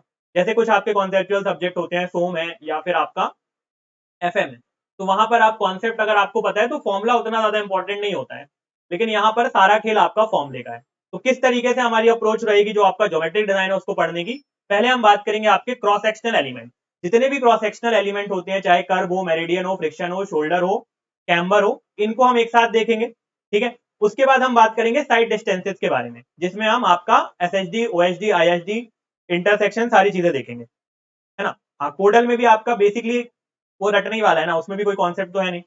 या तो आपसे वैल्यूज पूछेगा, है ना, जो आपकी वैल्यूज होती हैं, फ्रिक्शन की क्या वैल्यू है, पर्टिकुलर चीजों की वैल्यू पूछेगा, या अल्टीमेटली आपसे फॉर्मुला बेस्ड क्वेश्चन होगा। फिर नेक्स्ट हम बात करेंगे आपकी हॉरिजॉन्टल अलाइनमेंट के बारे में। वहां पर हम आपके जो आपकी सेंट्रीफ्यूगल फोर्सेज है, सेंट्रीफ्यूगल फोर्स आती है, जो आपका सुपर एलिवेशन आता है, रेडियस आता है, उसके अलावा आपका जो ट्रांजिशन कर्व आता है वो हम बात करेंगे हॉरिजॉन्टल अलाइनमेंट में, सेटबैक डिस्टेंस हो गया आपका। और लास्ट में हम बात करेंगे वर्टिकल अलाइनमेंट के बारे में, जहां पर हम बात करेंगे आपका सैग कर्व और वैली कर्व के बारे में। तो इस तरीके से हमारी अप्रोच रहेगी, क्वेश्चन भी हम टॉपिक वाइज ही यहाँ पर सॉल्व करेंगे, ठीक है। तो पहले हम शुरुआत कर रहे हैं अगर क्रॉस सेक्शनल एलिमेंट से, तो शुरुआत के जो हम क्वेश्चन देखेंगे वो क्रॉस सेक्शनल एलिमेंट, फिर सारे एक साथ क्वेश्चन देखेंगे साइड डिस्टेंस के, फिर एक साथ आपके हॉरिजॉन्टल अलाइनमेंट के, और फिर एक साथ आपके वर्टिकल अलाइनमेंट में। तो इस तरीके से आपको सब्जेक्ट को आपके माइंड में फ्रेम करने में मदद मिलेगी, और किस तरीके से याद रखना है वो आपको समझे में आएगा, है ना, क्योंकि बहुत सारे फॉर्मुले यहाँ पर हो जाते हैं, ठीक। तो क्रॉस सेक्शन एलिमेंट में क्या क्या चीजें पढ़ेंगे हम, पेमेंट कैरेक्टरिस्टिक्स क्या होते हैं, क्रॉस स्लोप और कैम्बर स्लोप, कैम्बर क्या होता है, कर्व क्या होता है, विड्थ ऑफ पेमेंट क्या होता है, विड्थ ऑफ फॉर्मेशन क्या होता है, और रोड मार्जिन क्या होती है ना, ये सारी चीजें हम यहाँ पर देखेंगे। अब बेसिकली हमारा मोटिव क्या है इसको पढ़ने का, ताकि हम रोड के बारे में जान पाए, है ना, कि कैरेज वे क्या होता है, कितना बड़ा होता है, कैम्बर क्या होता है, ग्रेडियंट क्या होता है, कब कितना कैम्बर प्रोवाइड किया जाता है, फ्रिक्शन कितना आता है, लॉन्गिट्यूडनल फ्रिक्शन क्या होता है, लेटरल फ्रिक्शन कैसे होता है, जो आपका अनइवननेस होती है उसको कैसे कैलकुलेट किया जाता है। तो ये सारी चीजें हम क्या कर रहे हैं, आपके रोड्स के बारे में जान रहे हैं, रोड के जो एलिमेंट्स हैं, अलग अलग चीजें हैं, उनके बारे में हम यहाँ पर जानने की कोशिश कर रहे हैं। क्लियर है? इसमें कोई ऑप्शन नहीं है आपके पास, आपको लिख लिख के ही याद करना पड़ेगा तभी याद होंगे। सोम हो गया आपका, जिसमें भी फॉर्मुला ज्यादा है उसमें आपको लिख लिख के ही याद करना पड़ेगा, ठीक है। यहाँ पर आंसर ही दिया हुआ है, बताएं, देख ही लिया होगा आप लोगों ने। What is the height of curve stone in case of semi barrier type curve. तो इसको यहाँ पे देख लेते हैं, है ना, आंसर तो देख ही लिया होगा। तो जो कर्व होता है, देखा होगा आपने जब आप रोड्स पे चलते हो, जैसे मान लीजिए आपकी रोड है ना, इस पे आप चल रहे हो, तो दोनों तरफ आपने देखा होगा थोड़ी थोड़ी सी क्या होती है, आपकी रोड जो है वो उठी होती है, बहुत थोड़ी उठी होती है, उसको हम क्या बोलते हैं, कर्व बोलते हैं। तो बेसिकली ये कैरेज वे का क्या बता रहा होता है, कैरेज वे का आपका मार्जिन बता रहा होता है। Curve indicate the boundary between the carriage way and the shoulder of the footpath, ठीक है। तो जो आपका कैरेज वे है और जो आपका फुटपाथ शोल्डर है फुटपाथ का, उसके बीच का जो डिफरेंस है, मेनली जो आपका उठा वाला पार्ट होता है जहां पर आप गाड़ी नहीं चला सकते, है ना, कुछ लोग चला लेते हैं पर जनरली वहां पर हम गाड़ी नहीं चला पाते, तो ऐसे एरिया को हम क्या बोलते हैं, आपका कर्व बोलते हैं। अब कर्व भी आपके तीन तरीके के होते हैं, एक होता है आपका माउंटेन कर्व, एक होता है सेमी बैरियर टाइप, और एक होता है आपका बैरियर टाइप। माउंटेन कर्व आपका 10 सेंटीमीटर का होता है, सेमी बैरियर टाइप आपका 15 सेंटीमीटर का होता है, और जो आपका बैरियर टाइप होता है वो 50 सेंटीमीटर का होता है, ठीक है। क्लियर है? तो कर्व से आपका यही क्वेश्चन बन सकता है। तो पहले हमने क्या पढ़ लिया, आपका जो आपका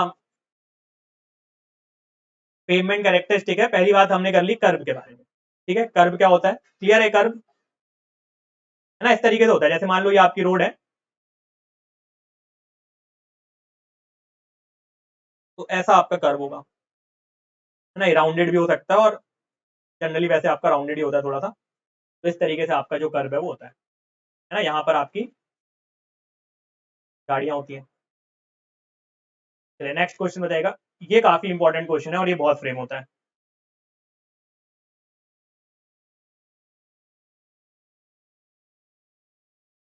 desirable camber for straight road with water bound macadam on gravel surface.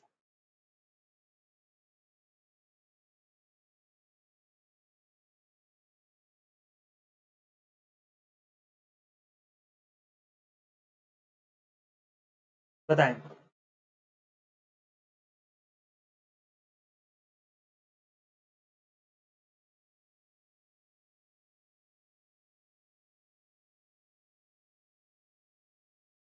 चले, तो पहला क्वेश्चन तो ये आता है कैम्बर होता क्या है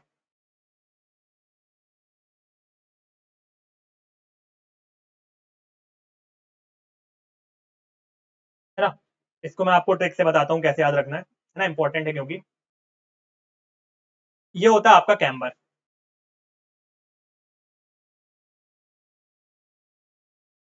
ठीक है, पहले मुझे बताएं क्रॉस स्लोप और कैम्बर में फर्क क्या है। क्रॉस स्लोप और जो आपका कैम्बर होता है इसमें फर्क क्या है।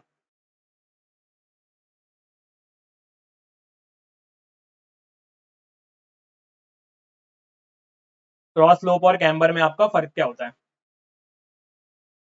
कोई फर्क होता है क्या। ठीक है, तो पहली चीज तो आपको ये याद रखना है कि दोनों क्या होता है, सेम होता है, यहां पर कंफ्यूज नहीं होना है। ठीक है, मेन फंक्शन क्या होता है, अगर हम इसका मेन फंक्शन की बात करें तो मेन फंक्शन क्या होता है इसका।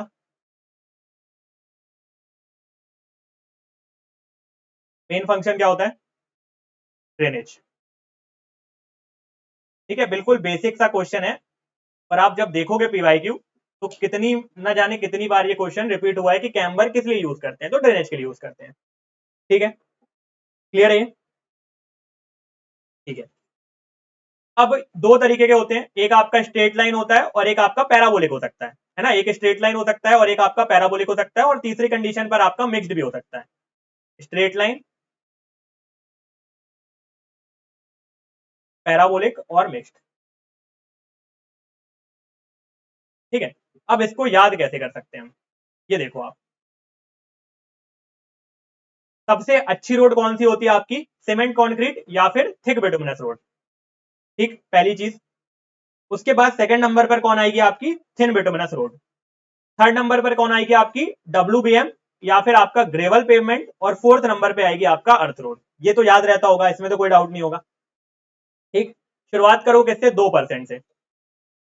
अब मुझे आप, एक और कॉमन सेंस वाली बात है यहाँ पर, जहां पर रेनफॉल हैवी होगी तो ये जो हमको स्लोप है वो ज्यादा रखना पड़ेगा ताकि पानी जो है वो जल्दी से निकल जाए। मान लीजिए आपका कैम्बर है, अगर रेनफॉल इस पे जितना ज्यादा आप इसका स्लोप बढ़ाते जाओगे, ऐसे स्लोप रखोगे पानी अटक जाएगा, जितना ज्यादा आप इसका स्लोप बढ़ाते जाओगे आपका क्या होता जाएगा, पानी उतनी जल्दी निकलता जाएगा। तो हैवी रेनफॉल के कंडीशन पर वैल्यू क्या होगी, ज्यादा होगी। जो आपकी हैवी रेनफॉल कंडीशन है वहां पर जो आपकी वैल्यू होगी वो क्या होगी, ज्यादा होगी। क्लियर है। शुरुआत करना है किससे, 1.7 से। शुरुआत करना है 2 से। अब देखो, 2 से शुरुआत की, फिर 2 से कम। अब यहां पर आप देखो, सेम है, सेम है, सेम है ना। 2 से गए हम 2.7, इसको यहां उतार दिया, फिर 0.5 प्लस किया, उसको यहां उतार दिया, 0.5 प्लस किया, उसको यहां उतार दिया, फिर लास्ट में आपको 1 प्लस करना है। ऐसे याद रखो, कभी नहीं भूलोगे। क्लियर है ये। ठीक है, अब सेकंड आता है, अब सेकंड आता है कि ये अगर हमको रेशियो में, तो 2% का क्या मतलब है, 2% का मतलब है आपका 2/100, क्या हो गया ये, 1/50। तो इसको याद रखने की जरूरत है क्या, नहीं है। 1.7% क्या हो गया आपका, 1.7% हो गया आपका 1.7/100, यानी कि 1/60। 2.5% क्या हो गया आपका, 2.5/100, यानी कि 1/40। ठीक है, 2% सेम था। और अगर हम बात करें 3% की, तो ये क्या हो गया आपका, 3/100, यानी कि 1/33। और 4% यानी कि आपका 4/100, यानी कि 1/25। तो इसको भी याद करने की जरूरत नहीं है। क्लियर है, बहुत इंपॉर्टेंट टेबल है, पर है ना, काफी क्वेश्चन यहाँ से आपके आते हैं। ठीक है, ये कोई डाउट तो नहीं इसमें। तो क्या होगा इसका आंसर, कहाँ की बात हो रही है हमसे, straight road with water bound macadam और ग्रेवल सरफेस, यानी कि थर्ड पॉइंट की हमसे बात हो रही है। और कहां पर बात हो रही है आपसे, वो आपको बताया नहीं है, तो क्या हो जाता है आपका 1/33 से लेकर 1/40, ऑप्शन नंबर बी। ठीक है, चलिए नेक्स्ट क्वेश्चन देखते हैं। हाँ, कुछ चीजें और है यहाँ पर, कि बेसिकली ये भी डाउट आता है हमें कि कब आपको स्ट्रेट लाइन कैम्बर बनाना है। तो कॉन्क्रीट पेवमेंट में आपका स्ट्रेट लाइन कैम्बर बनाया जाता है। फास्ट मूविंग व्हीकल जहां पर होते हैं वहां पर आपका पैराबोलिक कैम्बर बनाया जाता है। कैम्बर जो होता है वो डिपेंड करता है आपकी रेनफॉल और टाइप ऑफ रेनफॉल पे, जो कि हमने देखा। ये क्वेश्चन भी पूछा जाता है कि कैम्बर डिपेंड्स ऑन, तो camber depends on type of rainfall और आपका रेनफॉल। सेकेंडली आपके रोड पे भी डिपेंड करता है कि रोड कैसी है ना। मिनिमम कैम्बर जो आप प्रोवाइड करते हो वो 3% प्रोवाइड करते हो, ठीक है।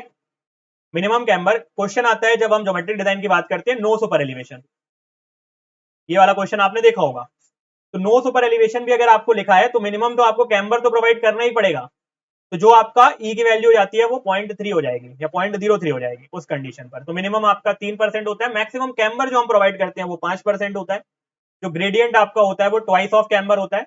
और ये क्वेश्चन भी काफी पूछा जाता है कि शोल्डर में कैम्बर कितना होता है। तो शोल्डर में जो आपका कैम्बर होता है इट इज 0.5% स्टीपर, ठीक है। शोल्डर में जो आपका कैम्बर होता है वो आपका 0.5% स्टीपर होता है, ये पॉइंट भी याद रखना है, ठीक है। तो ये कैम्बर रिलेटेड सारी बातें हो गई, क्वेश्चन आपके यहाँ से बनते हैं। चलिए नेक्स्ट क्वेश्चन बताइएगा। The width of carriageway for a two-lane road with raised curve as recommended by IRC.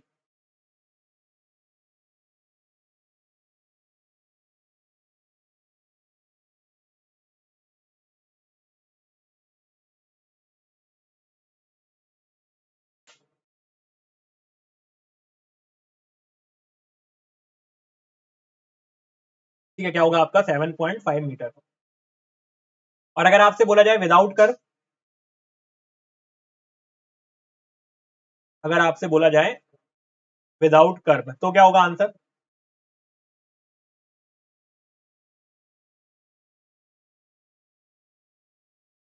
तो आंसर आपका 7 होता। अगर इंटरमीडिएट डिस्टेंस, इंटरमीडिएट विड्थ पूछी होती तो क्या होता आपका? Intermediate road width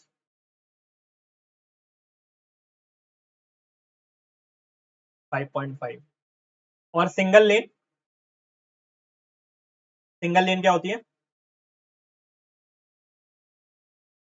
single lane road होती है तो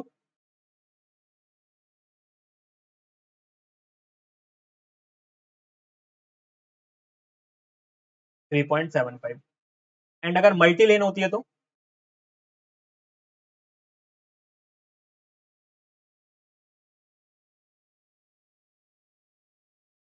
3.5 ऑफ 3.5 मीटर की आपकी ईच लेन होगी,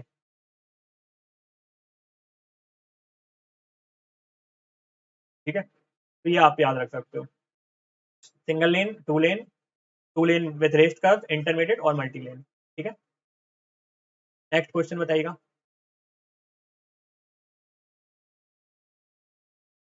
बताएं कितना होगा इसका answer? The range of camber provided in the area of heavy rainfall for water bound macadam, ठीक है। तो दो से शुरू करते हैं, दो से 1.7, देन आपका 2, 2.5, 2.5, 3, 3 और 4। बात हो रही है हमारे पास WBM, यानी इसकी बात हो रही है, और हैवी और लाइट। तो हैवी में आपका हो गया सीधे 3%, ठीक है। क्लियर है?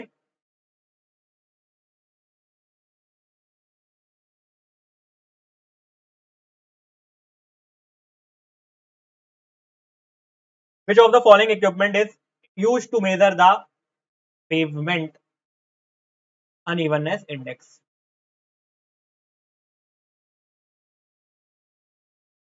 Bump integrator।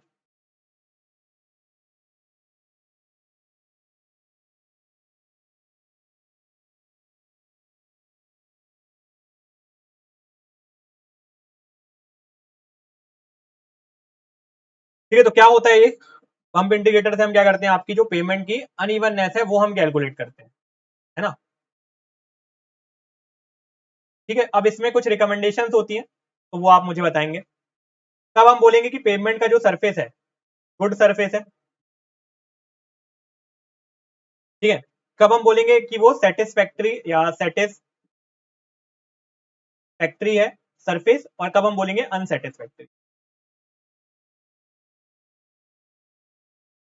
कब बोलेंगे गुड, बोलेंगे सेटिस्फैक्ट्री है, और अनसेटिस्फैक्ट्री है।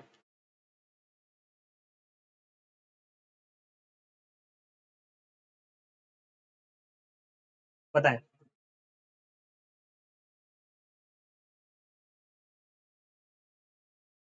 क्या करेंगे हम यहाँ पर अनइवननेस इंडेक्स कैलकुलेट करेंगे और उसकी वैल्यू पर बताएंगे कि कब आपका सरफेस अच्छा है, कब सेटिस्फैक्टरी और कब आपका अनसेटिस्फैक्टरी।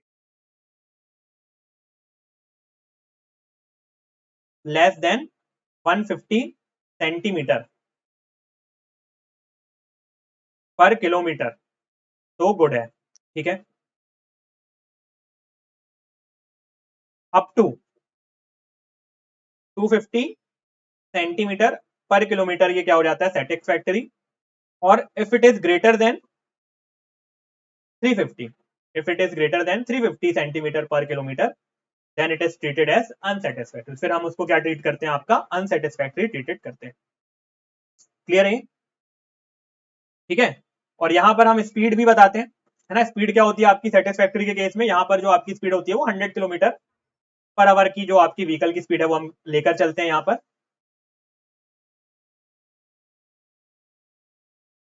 और यहाँ पर हम 55 किलोमीटर पर आवर की स्पीड के बारे में बात कर रहे हैं।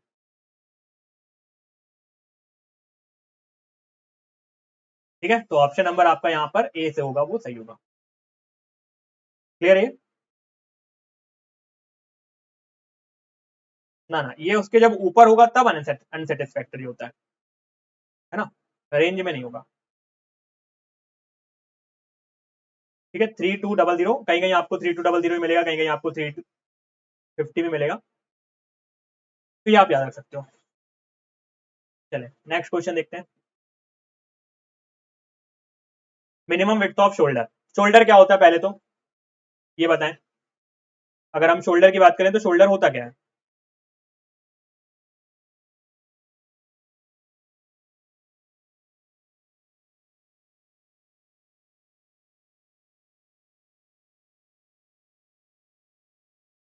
ठीक है, 2.5 है आपकी क्या मिनिमम।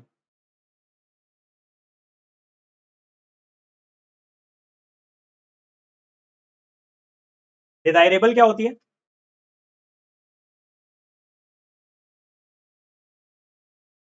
ठीक है, तो ऐसा एरिया होता है जहां पर अगर क्या हो, आपका व्हीकल खराब हो जाए तो आप वहां पर अपने व्हीकल को पार्क कर सकते हो, मतलब ये एडिशनल एरिया होता है रोड के बियॉन्ड। ठीक है, उसको हम बोलते हैं आपका शोल्डर। हाँ, इमरजेंसी यूज के लिए आप इसको लेते हो। डिजायरेबल क्या होता है?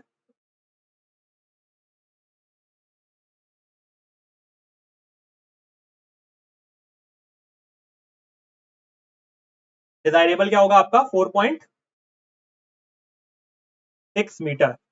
ठीक है, देखें इस तरीके से आपका शोल्डर होता है ना, ये आपका शोल्डर है, ये आप देख पा रहे हो शोल्डर। तो बेसिकली क्या होता है, ये ट्रीटेड भी हो सकता है और अनट्रीटेड भी हो सकता है। डिजायरेबल जो होता है वो हमारा 4.6 मीटर होता है, मिनिमम जो होता है वो हमारा 2.5 मीटर होता है। और along road edges to serve as emergency lane, और कलर जो होता है वो मेन लेन से जनरली क्या होता है आपका डिफरेंट होता है और थोड़ा सा ज्यादा टफर होता है। ठीक है, तो जो भी आपका व्हीकल है अगर उसको रिपेयर करना है तो ये इमरजेंसी लेन के जैसे काम करता है। कभी कभी जब रोड को वाइडन करना है तो भी ये यूज में आता है, और ओवरटेकिंग ऑपरेशन के लिए भी कई बार हम इसको यूज कर लेते हैं। चलिए नेक्स्ट बताइएगा। The preferable uneven index up to speed of 100 kilometre per hour is. Preferable जो आपका अनइवननेस इंडेक्स होता है कितना होता है 100 किलोमीटर पर आवर तक के लिए अगर हम बात करते हैं तो ये आपका 250 सेंटीमीटर पर किलोमीटर होगा। ऑप्शन नंबर बी जो होगा वो आपका यहाँ पर सही होगा, है ना, अभी देखा हमने। चले, ये क्वेश्चन आपका एसएससी जेई 2021 में पूछा गया, अच्छा क्वेश्चन है, बताएंगे। 8 metre wide bituminous concrete pavement of a state highway is to be constructed in a heavy rainfall region. What should be the height of the crown with respect to the edges if cross fall of 1/50 used?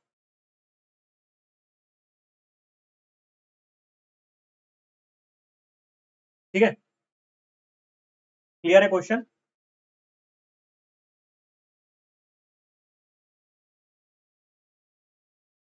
ये आपको 8 क्या दिया हुआ है, road की width दी हुई है। ठीक है, 8 मीटर वाइड आपको रोड की विड्थ दी हुई है। ये आने अगर हम x की बात करें तो x क्या हो जाएगा आपका 4 मीटर। फॉर्मूला क्या होता है आपका, y निकालना है आपको, फॉर्मूला क्या होता है आपका 2x² upon w into N, यही होता है क्या फॉर्मूला।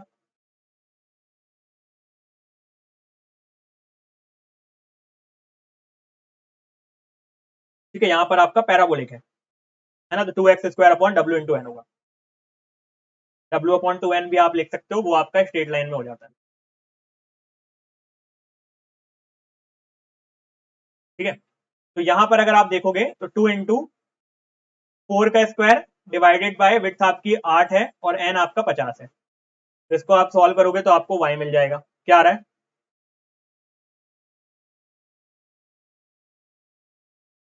क्या आ रहा है y,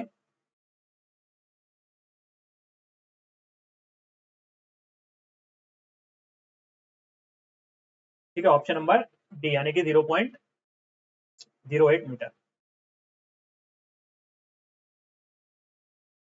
ठीक है, ये बताएं what is the value of lateral coefficient of the friction as per IRC. अगर मान लीजिए ये आपकी रोड है, ठीक है, ये आपकी गाड़ी का टायर है, तो एक तो आपको फ्रिक्शन देखने को मिलेगा along the length of the road, उसको हम बोलते हैं क्या आपका लॉन्गिट्यूडनल फ्रिक्शन, और एक आपको मिलता है across the length of the road जिसको हम बोलते हैं आपका लेटरल फ्रिक्शन। ठीक है, तो यहां पर भी समझ में आता है कि लेटरल कम होगा, लॉन्गिट्यूडनल आपका ज्यादा होगा, तो म्यू लेटरल आपका कितना होता है 0.15, और म्यू लॉन्गिट्यूडनल कितना होता है, म्यू लॉन्गिट्यूडनल कितना होता है,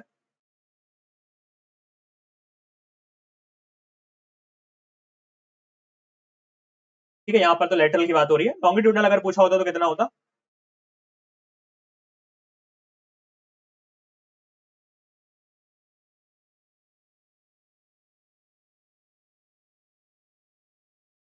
0.352 0.40। अच्छा, क्या आप मुझे स्किड क्या होता है और स्लिप क्या होता है ये बता सकते हैं, स्किड कब होगा और स्लिप कब होगा, ये भी कई बार पूछ लिया जाता है क्वेश्चन, स्किड कब होगा और स्लिप कब होगा।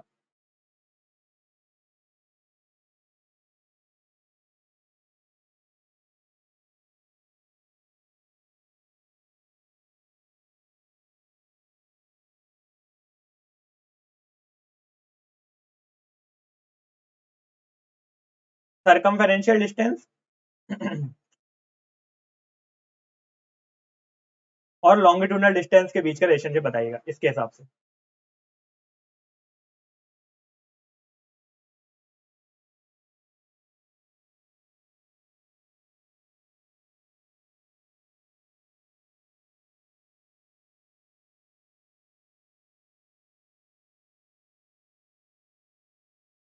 तो बताएं स्किड में क्या होगा आपका लॉन्गिट्यूडनल मूवमेंट ज्यादा होगा और स्लिप में आपका रिवॉल्यूशन ज्यादा होगा। ठीक है, तो अगर आपका लॉन्गिट्यूडनल डिस्टेंस ज्यादा है तो उसको हम स्किड बोलते हैं, और अगर आपका सरकमफेरेंशियल डिस्टेंस ज्यादा है तो उसको हम स्लिप बोलते हैं ना। ये भी याद रखेगा कि जब आपका चक्का ज्यादा घूम जाए और गाड़ी आगे ना जा पाए तो हम बोलते हैं कि गाड़ी आपकी क्या हो रही है, स्लिप हो रही है। लेकिन अगर आपका चक्का ना घूमे और गाड़ी आगे ज्यादा चली जाए तो उसको हम बोलते हैं कि गाड़ी जो है वो आपकी स्किड हो रही है ना। तो ये भी आप याद रख सकते हो, पूछा जाता है। हाँ, ये जो आपका फ्रिक्शन होता है ये हमेशा अपोजिट टू मोशन लगता है, क्योंकि फ्रिक्शन जो होता है आपके मूवमेंट को क्या कर रहा होता है, रिस्ट्रिक्ट करने की कोशिश कर रहा होता है, तो हमेशा जो आपका फ्रिक्शन एक्ट करता है वो opposite to the motion act करता है। ये क्वेश्चन भी पूछा हुआ है। नेक्स्ट है आपका मेरिडियन।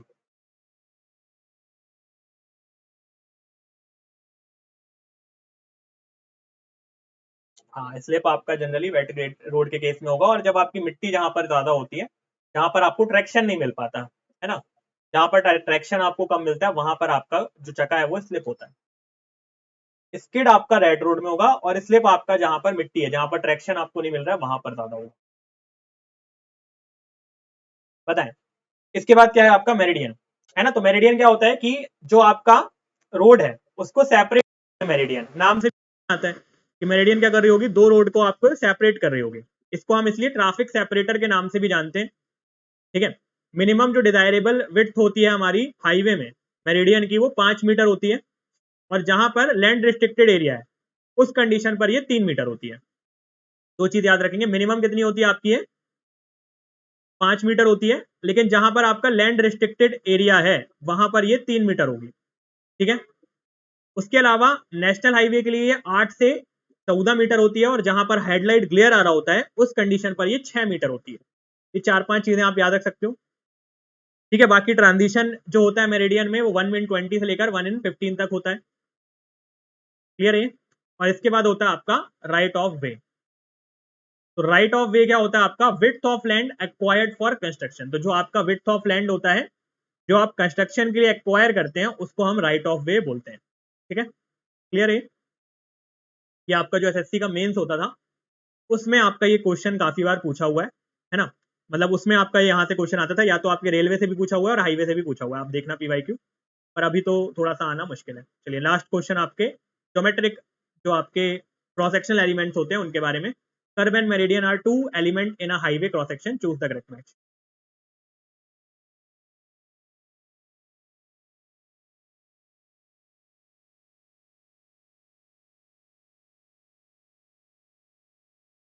हेडलाइट ग्लेयर, गैलरी नहीं है ये, हेडलाइट ग्लेयर है। ग्लेयर यानी जो चमकती है ना, जहां पर हेडलाइट की वजह से चमक ज्यादा है रोड में, उस कंडीशन पर आपको 6 मीटर का सेपरेटर प्रोवाइड करना पड़ता है। ठीक है, यहां से आप जाओगे वहां से कोई आएगा, क्लियर आएगा ना हेडलाइट का। Right of way, right turn, ऐसा तो नहीं सुना मैंने।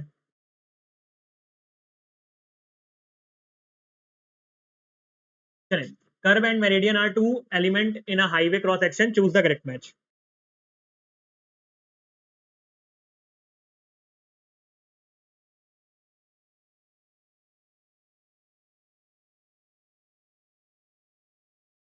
Curve and meridian classification names are not based on position in pavement cross section but based on their shape.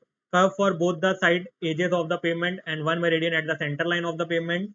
Meridian is a longitudinal element and curve is a lateral element, and curve at the middle and two meridian at the side edges. है ना, simple है, B होगा।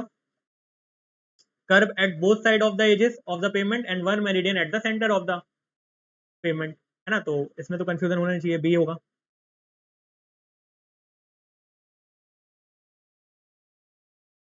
चले तो यहां पर हमारा जो क्रॉस सेक्शन एलिमेंट होते हैं वो होते हैं खत्म। एक क्वेश्चन और बन सकता है कि जो राइट रिफ्लेक्टिंग प्रॉपर्टी होती है वो किसकी ज्यादा बेटर होती है। जो आपकी राइट रिफ्लेक्टिंग प्रॉपर्टी होती है वो कौन सी रोड की बेटर होती है, बिटुमिनस या concrete.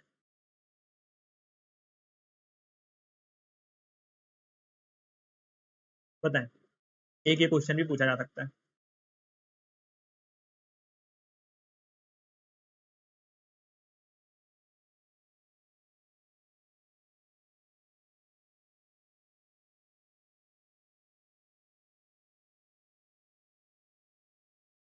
Light reflecting property, bituminous road किस कलर की होती है,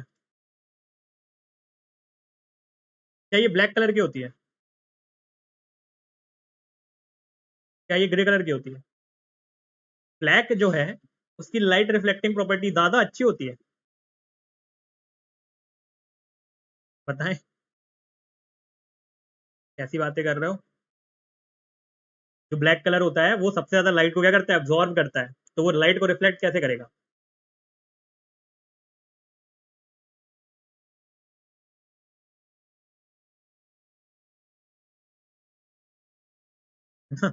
वो ऐसी बातें मत करो सुबह सुबह। ठीक है, तो बेसिकली जो लाइट रिफ्लेक्टिंग प्रॉपर्टी होती है वो आपकी कॉन्क्रीट की पेमेंट की ज्यादा बेटर होती है। ठीक है, इसके बाद आते हैं आपके साइड डिस्टेंसेस। साइड डिस्टेंसेस से क्या समझते हैं आप, साइड डिस्टेंसेस का क्या मतलब होता है। ये आपका सेकंड टॉपिक हो गया ना, पहला टॉपिक हो गया हमारा क्रॉस सेक्शन एलिमेंट, सेकंड में हम बात करेंगे साइड डिस्टेंसेस के बारे में, थर्ड और फोर्थ टॉपिक में हम हॉरिजॉन्टल और वर्टिकल अलाइनमेंट के बारे में बात करेंगे, तो हमारा ज्योमेट्रिक डिजाइन जो है वो कंप्लीट हो जाएगा। इसी तरीके से जो ट्रैफिक इंजीनियरिंग है उसको करेंगे। तो साइड डिस्टेंस क्या होता है, साइड और डिस्टेंस नाम से समझ में आ रहा है, the minimum distance which is visible to you. जितना डिस्टेंस आप देख पा रहे हो उसको हम क्या बोलते हैं?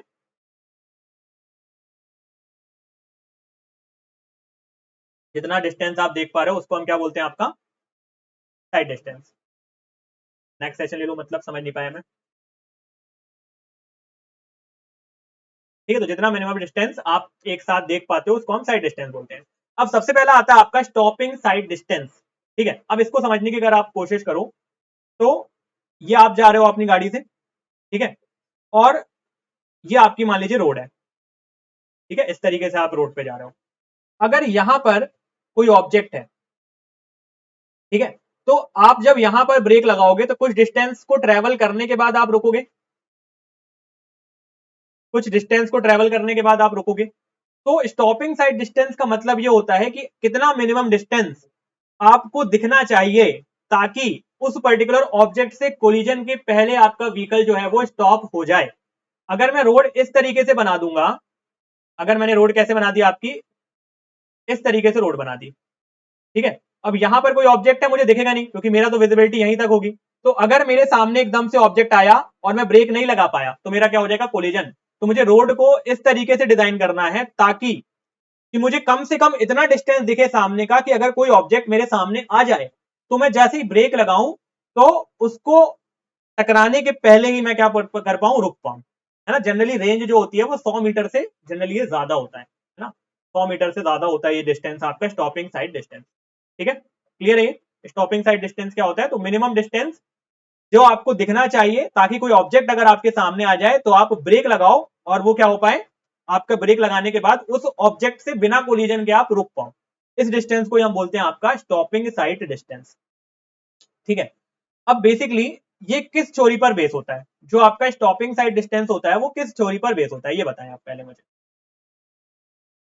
Stopping sight distance is based on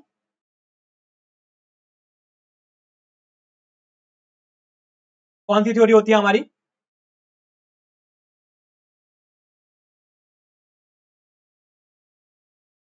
बताएं।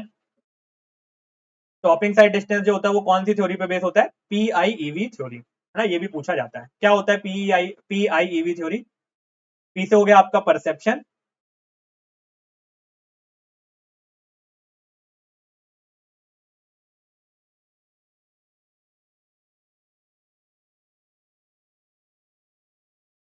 इंटेलेक्शन, इमोशन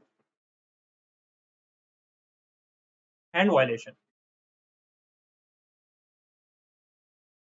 ठीक है, तो पहले आप देखोगे परसेप्शन, मतलब पहले आपको दिखेगा, फिर आप समझोगे उस कंडीशन को, फिर आपके अंदर क्या आएगा? कोई एक इमोशन आएगा, या तो डर का, मतलब आपने कोई चीज आपके सामने आई, आपने उसको देखा, तो पहले आप उसको देखोगे, मतलब परसेप्शन में क्या आ गया? अपना देखना। इंटेलेक्शन यानी फिर समझने की कोशिश करोगे कि हुआ क्या।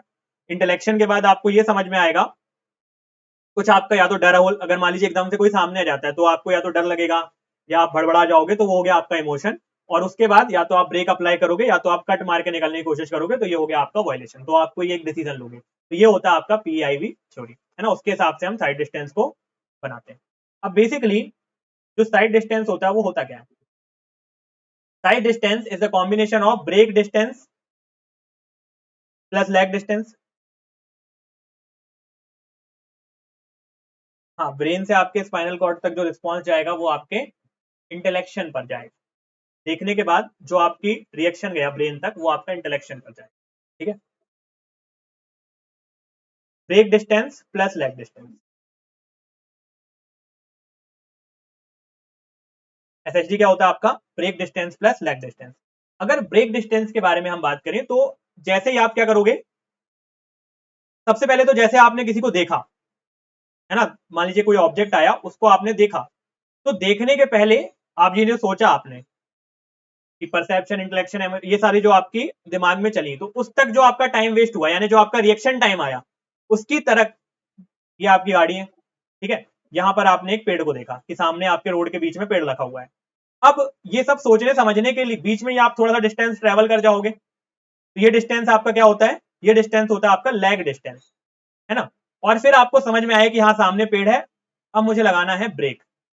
जो आप ब्रेक लगाने डिस्टेंस ट्रेवल करोगे, ब्रेक ऐसा तो नहीं है कि आप ब्रेक लगाओ, डिस्क ब्रेक तो होते नहीं हमारे कि तुरंत आपकी गाड़ी नहीं तो पलट भी जाएगी तुरंत अगर आप पे रुक गई, तो कुछ ना कुछ डिस्टेंस आप क्या करोगे, ट्रेवल करोगे। होते हैं डिस्क ब्रेक लेकिन इतनी जल्दी फिर भी नहीं रुकता है, थोड़ा सा टाइम लगता है गाड़ी को रुकने में। तो जो डिस्टेंस आपको लगता है गाड़ी को रुकने में उसको हम बोलते हैं आपका ब्रेक डिस्टेंस। तो इन दोनों को जब आप टोटल मिलाते हो तो ये बन जाता है आपका स्टॉपिंग साइट डिस्टेंस। ठीक है, ठीक है। तो जो आपका लैग डिस्टेंस होता है वो होता है आपका वीबी इंटू टी, और ये होता है आपका वी स्क्वायर अपॉन 2GF के बराबर, है ना। इसको हम आगे देखेंगे। पहला क्वेश्चन देखते हैं। पहला क्वेश्चन है आपका shortest sight distance and friction factor are. Stopping sight distance होगा ये, है ना। स्टॉपिंग साइड डिस्टेंस और फ्रिक्शन फैक्टर जो होता है आपका वो कैसे होते हैं।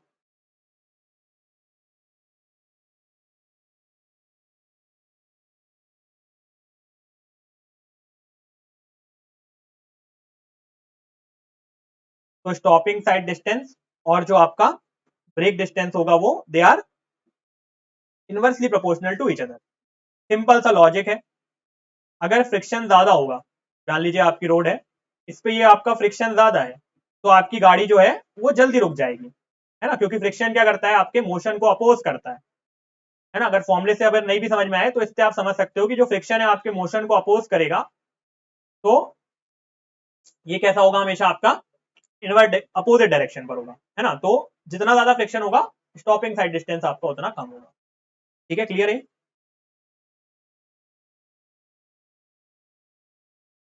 ठीक है, तो इसमें अगर हम बात करें तो ये जो आपका brake distance plus lag distance, अब जनरली क्या होता है कि जो हमें फॉर्मूला दिया रहता है, क्वेश्चन दिया रहता है, वो किलोमीटर पर आवर में दिया रहता है। उसको आप अगर कन्वर्ट करते हो मीटर पर सेकंड में, तो कैसे कन्वर्ट कर सकते हो किलोमीटर पर आवर से मीटर पर सेकंड में, 5/18 से आप क्या कर दो, उसको मल्टीप्लाई कर दो। जो भी आपको किलोमीटर पर आवर में दिया है उसको आप 5/18 से मल्टीप्लाई कर दो। 5/18 का आप रेशियो देखोगे तो वो आता है आपका 0.278, है ना। तो यहाँ पर हम डायरेक्टली क्या लिख लेते हैं, 0.278 इंटू वीबी इंटू टी। अब यहाँ पर टी की वैल्यू क्या होती है, जो आपका रिएक्शन टाइम होता है वो हम क्या लेते हैं यहाँ पर ब्रेक डिस्टेंस में, वो भी पूछा जाता है आपसे। क्या लेंगे, रिएक्शन टाइम 2.5 सेकेंड। और जब हम OHD कैलकुलेट करते हैं तब वो टी क्या होता है आपका, OHD के केस में तब हम वो 2 सेकेंड लेते हैं, है ना। SHD के केस में 2.5 लेते हैं, और जो आप OHD कैलकुलेट करते हो तो वहां पर हम आपका 2 सेकेंड लेते हैं। ठीक है, तो ये हो गया आपका brake distance plus lag distance. अब यहां पर ये आपका वैसे तो क्या होता है वी स्क्वायर अपॉन 2GF, है ना। तो इसको अगर आप मल्टीप्लाई कर दो 0.278 का स्क्वायर से और डिवाइड कर दो 9.81 से, तो आपको वैल्यू मिलती है 254। तो ये क्वेश्चन क्या बन जाता है, मतलब आपका जो फाइनल रिजल्ट बनता है वो क्या बन जाता है, V square upon 254 into F. तो आपको ये याद रखना है।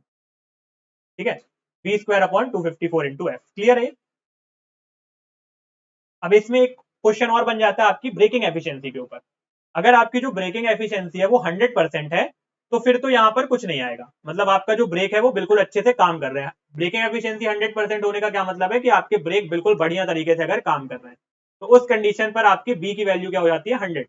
ठीक है, लेकिन अगर आपकी ब्रेकिंग एफिशिएंसी जो है वो सही नहीं है, ब्रेकिंग एफिशिएंसी अगर आपकी सही नहीं है, तो जितनी भी आपकी ब्रेकिंग एफिशिएंसी है, मान लीजिए 50% आपके ब्रेक खराब हो चुके हैं, 60% खराब हो चुके हैं, तो जो भी आपके ब्रेक खराब हुए हैं तो वो आपके फ्रिक्शन के साथ हम यहाँ पर क्या कर देते हैं, मल्टीप्लाई कर देते हैं।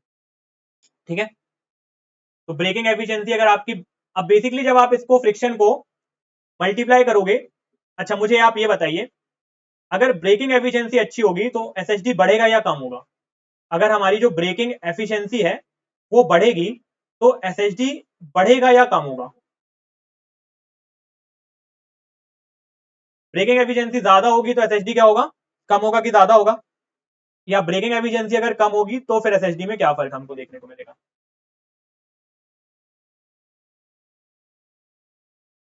बताएं। ब्रेकिंग एफिशिएंसी ज्यादा होगी यानी ब्रेक बढ़िया तरीके से अगर काम कर रहे हैं तो आपकी एफिशिएंसी जो एसएसडी जो है वो क्या होती जाएगी, कम होती जाएगी। लेकिन अगर आपकी ब्रेकिंग एफिशिएंसी कम है तो आप क्या कर रहा हो, फ्रिक्शन को और छोटी वैल्यू से मल्टीप्लाई कर रहा हो। फ्रिक्शन को अगर मान लीजिए फ्रिक्शन 0.35 था, यहां पर हम क्या लेते हैं 0.35, इसको अगर आप 0.5 से मल्टीप्लाई करोगे तो ये वैल्यू क्या हो जाएगी, और कम हो जाएगी। और अगर वैल्यू और कम हो गई तो अल्टीमेटली जो है वो और क्या हो जाएगा। एक तो ऐसे समझ सकते हैं हम इसको दूसरा हम ऐसे समझ सकते हैं कि हमारी गाड़ी के ब्रेक खराब है ना, यानी ब्रेकिंग एफिशिएंसी कम है, यानी गाड़ी के ब्रेक खराब है। तो जब आप किसी रास्ते पे जा रहे होगे और अगर आप ब्रेक लगाओगे, हमारी गाड़ी की तो ब्रेक खराब है, तो हमें रुकने में ज्यादा टाइम लगेगा, तो एसएसडी बढ़ जाएगा। लेकिन अगर एफिशिएंसी हमारे ब्रेक की अच्छी है, अच्छे ब्रेक है हमारे, है ना, तो उस कंडीशन पर क्या होगा, अगर आप ब्रेक लगाओगे तो गाड़ी जल्दी रुक जाएगी, एसएसडी जो होगी वो कम हो जाएगी। तो ये क्वेश्चन भी बनता है ना, इसको याद रखेंगे। क्लियर है ना। इसके अलावा आपका ग्रेडियंट पे भी आता है, तो ग्रेडियंट भी आपका प्लस या माइनस होता है, आगे हम देख लेंगे। ठीक है, इसके आगे हम नेक्स्ट सेशन में देखेंगे। एक बार जल्दी से रिवाइज करते हैं क्या क्या चीजें हमने कवर की, और इसके बाद नेक्स्ट सेशन में कोशिश करेंगे कि आपका जो ज्योमेट्रिक डिजाइन है वो पूरा खत्म कर लें। ठीक है, चलिए तो हम बात करें आपके हाईवे इंजीनियरिंग के बारे में। सबसे पहले हमने बात की आपके हाईवे डेवलपमेंट के बारे में। तो याद रखना है आपको जो भी रोड्स के छोटे छोटे से पैरामीटर्स हैं, है ना, क्योंकि एसएससी ने यहाँ पर क्वेश्चन पूछा है, तो इसलिए आप इसको याद रखिएगा कि आपका जो स्लोप कितना होता है, कहाँ पर थिकनेस कितनी होती है ना, तो ये आप याद रखेंगे। सेकंड आप ट्रेसगॉट, मैटकॉफ, टेलफोर्ड और आपका मैकडम, RTM TM। आज आपकी और कोई क्लास नहीं है क्या? ठीक है, देखते हैं, अगर कोई और क्लास नहीं है तो शाम को 7 बजे देख लेंगे। ठीक है, रोड डेवलपमेंट और इंडिया की अगर हम बात करें तो लॉर्ड डलहौजी पहले, फिर जयकार, फिर जयकार कमेटी, फिर उसके बाद आपका central road fund, Indian road Congress, central road research, और देन आपका मोटर। ये सारी चीजें आपको यहाँ पर याद रखनी है। ये तीनों के आप टेबल के फॉर्म में याद रखो, ज्यादा बेटर होगा। ये भी इंपॉर्टेंट है, क्वेश्चन यहाँ से आ सकता है। ठीक है, क्लियर है? ठीक है, तो ये तो मुझे लगता नहीं आपको इसमें कोई डाउट होगा, क्लियर होगा।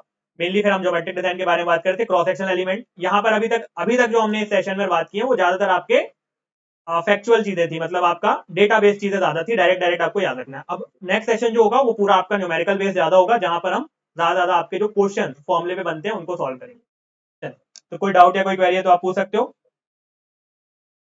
ठीक है, कोशिश करते हैं कि आपका जो नेक्स्ट सेशन है वो शाम को 7 बजे कर लेंगे। बताएं, कोई डाउट है, कोई क्वेरी है?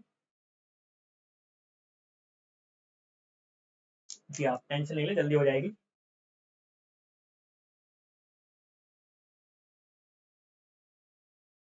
देखिए, टाइम लगता है, जैसे आपके क्वेश्चन ढूंढना, उनको फिर क्रोनोलॉजिकल ऑर्डर से जमाना, फिर उसके बाद आपका कंटेंट बनाना, तो उसमें समय लगता है ना। तो अगर आप जल्दी जल्दी करेंगे तो अल्टीमेटली कंटेंट खराब होगा,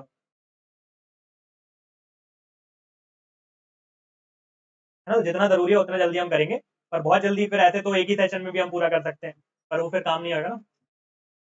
मेनली ऑब्जेक्टिव क्या है हमारा, कि आप यहाँ से क्वेश्चन बना पाओ।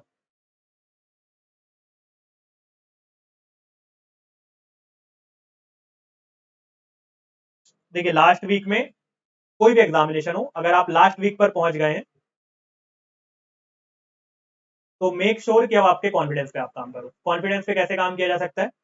मेक श्योर कि आप जो आपको ईगो सेटिस्फाई कर रहा हो आपका, जैसे कि अगर आप रिवीजन करते हो तो शॉर्ट नोट से अपना रिवीजन करो, तो आपका कॉन्फिडेंस बढ़ेगा। तो ये सारी चीजें लास्ट वीक पे ज्यादा काम आती हैं, कि अगर आप एक दिन में अगर आप 4 से 5 सब्जेक्ट पढ़ ले रहे हो, ऊपर ऊपर देख ले रहे हो, क्योंकि जो आपको पढ़ना है, जो आपको याद होना है वो आप कर चुके हो। अब आप कोशिश करो कि एक बार हम सारी चीजें अपनी आंखों के सामने से निकालें। भले ही कितना समझ में आ रहा है, कितना याद है, वो छोड़ दो अब आप, पर सारी चीजों को एक बार आंखों के सामने से निकालने की कोशिश करो, तो आपको एक सेटिस्फेक्शन मिलेगा कि हाँ, मैंने इतने सारे सब्जेक्ट कंप्लीट कर लिए। तो वो आपके कॉन्फिडेंस बिल्ड करेगा, तो लास्ट में जो पूरा खेल है वो आपके कॉन्फिडेंस के लिए। ठीक है, चलिए, अगर कोई डाउट या कोई क्वेरी नहीं है तो मिलते हैं नेक्स्ट सेशन में। मोस्ट प्रॉब्ली 7 बजे हम कर लेंगे। ठीक है, 7 PM पे।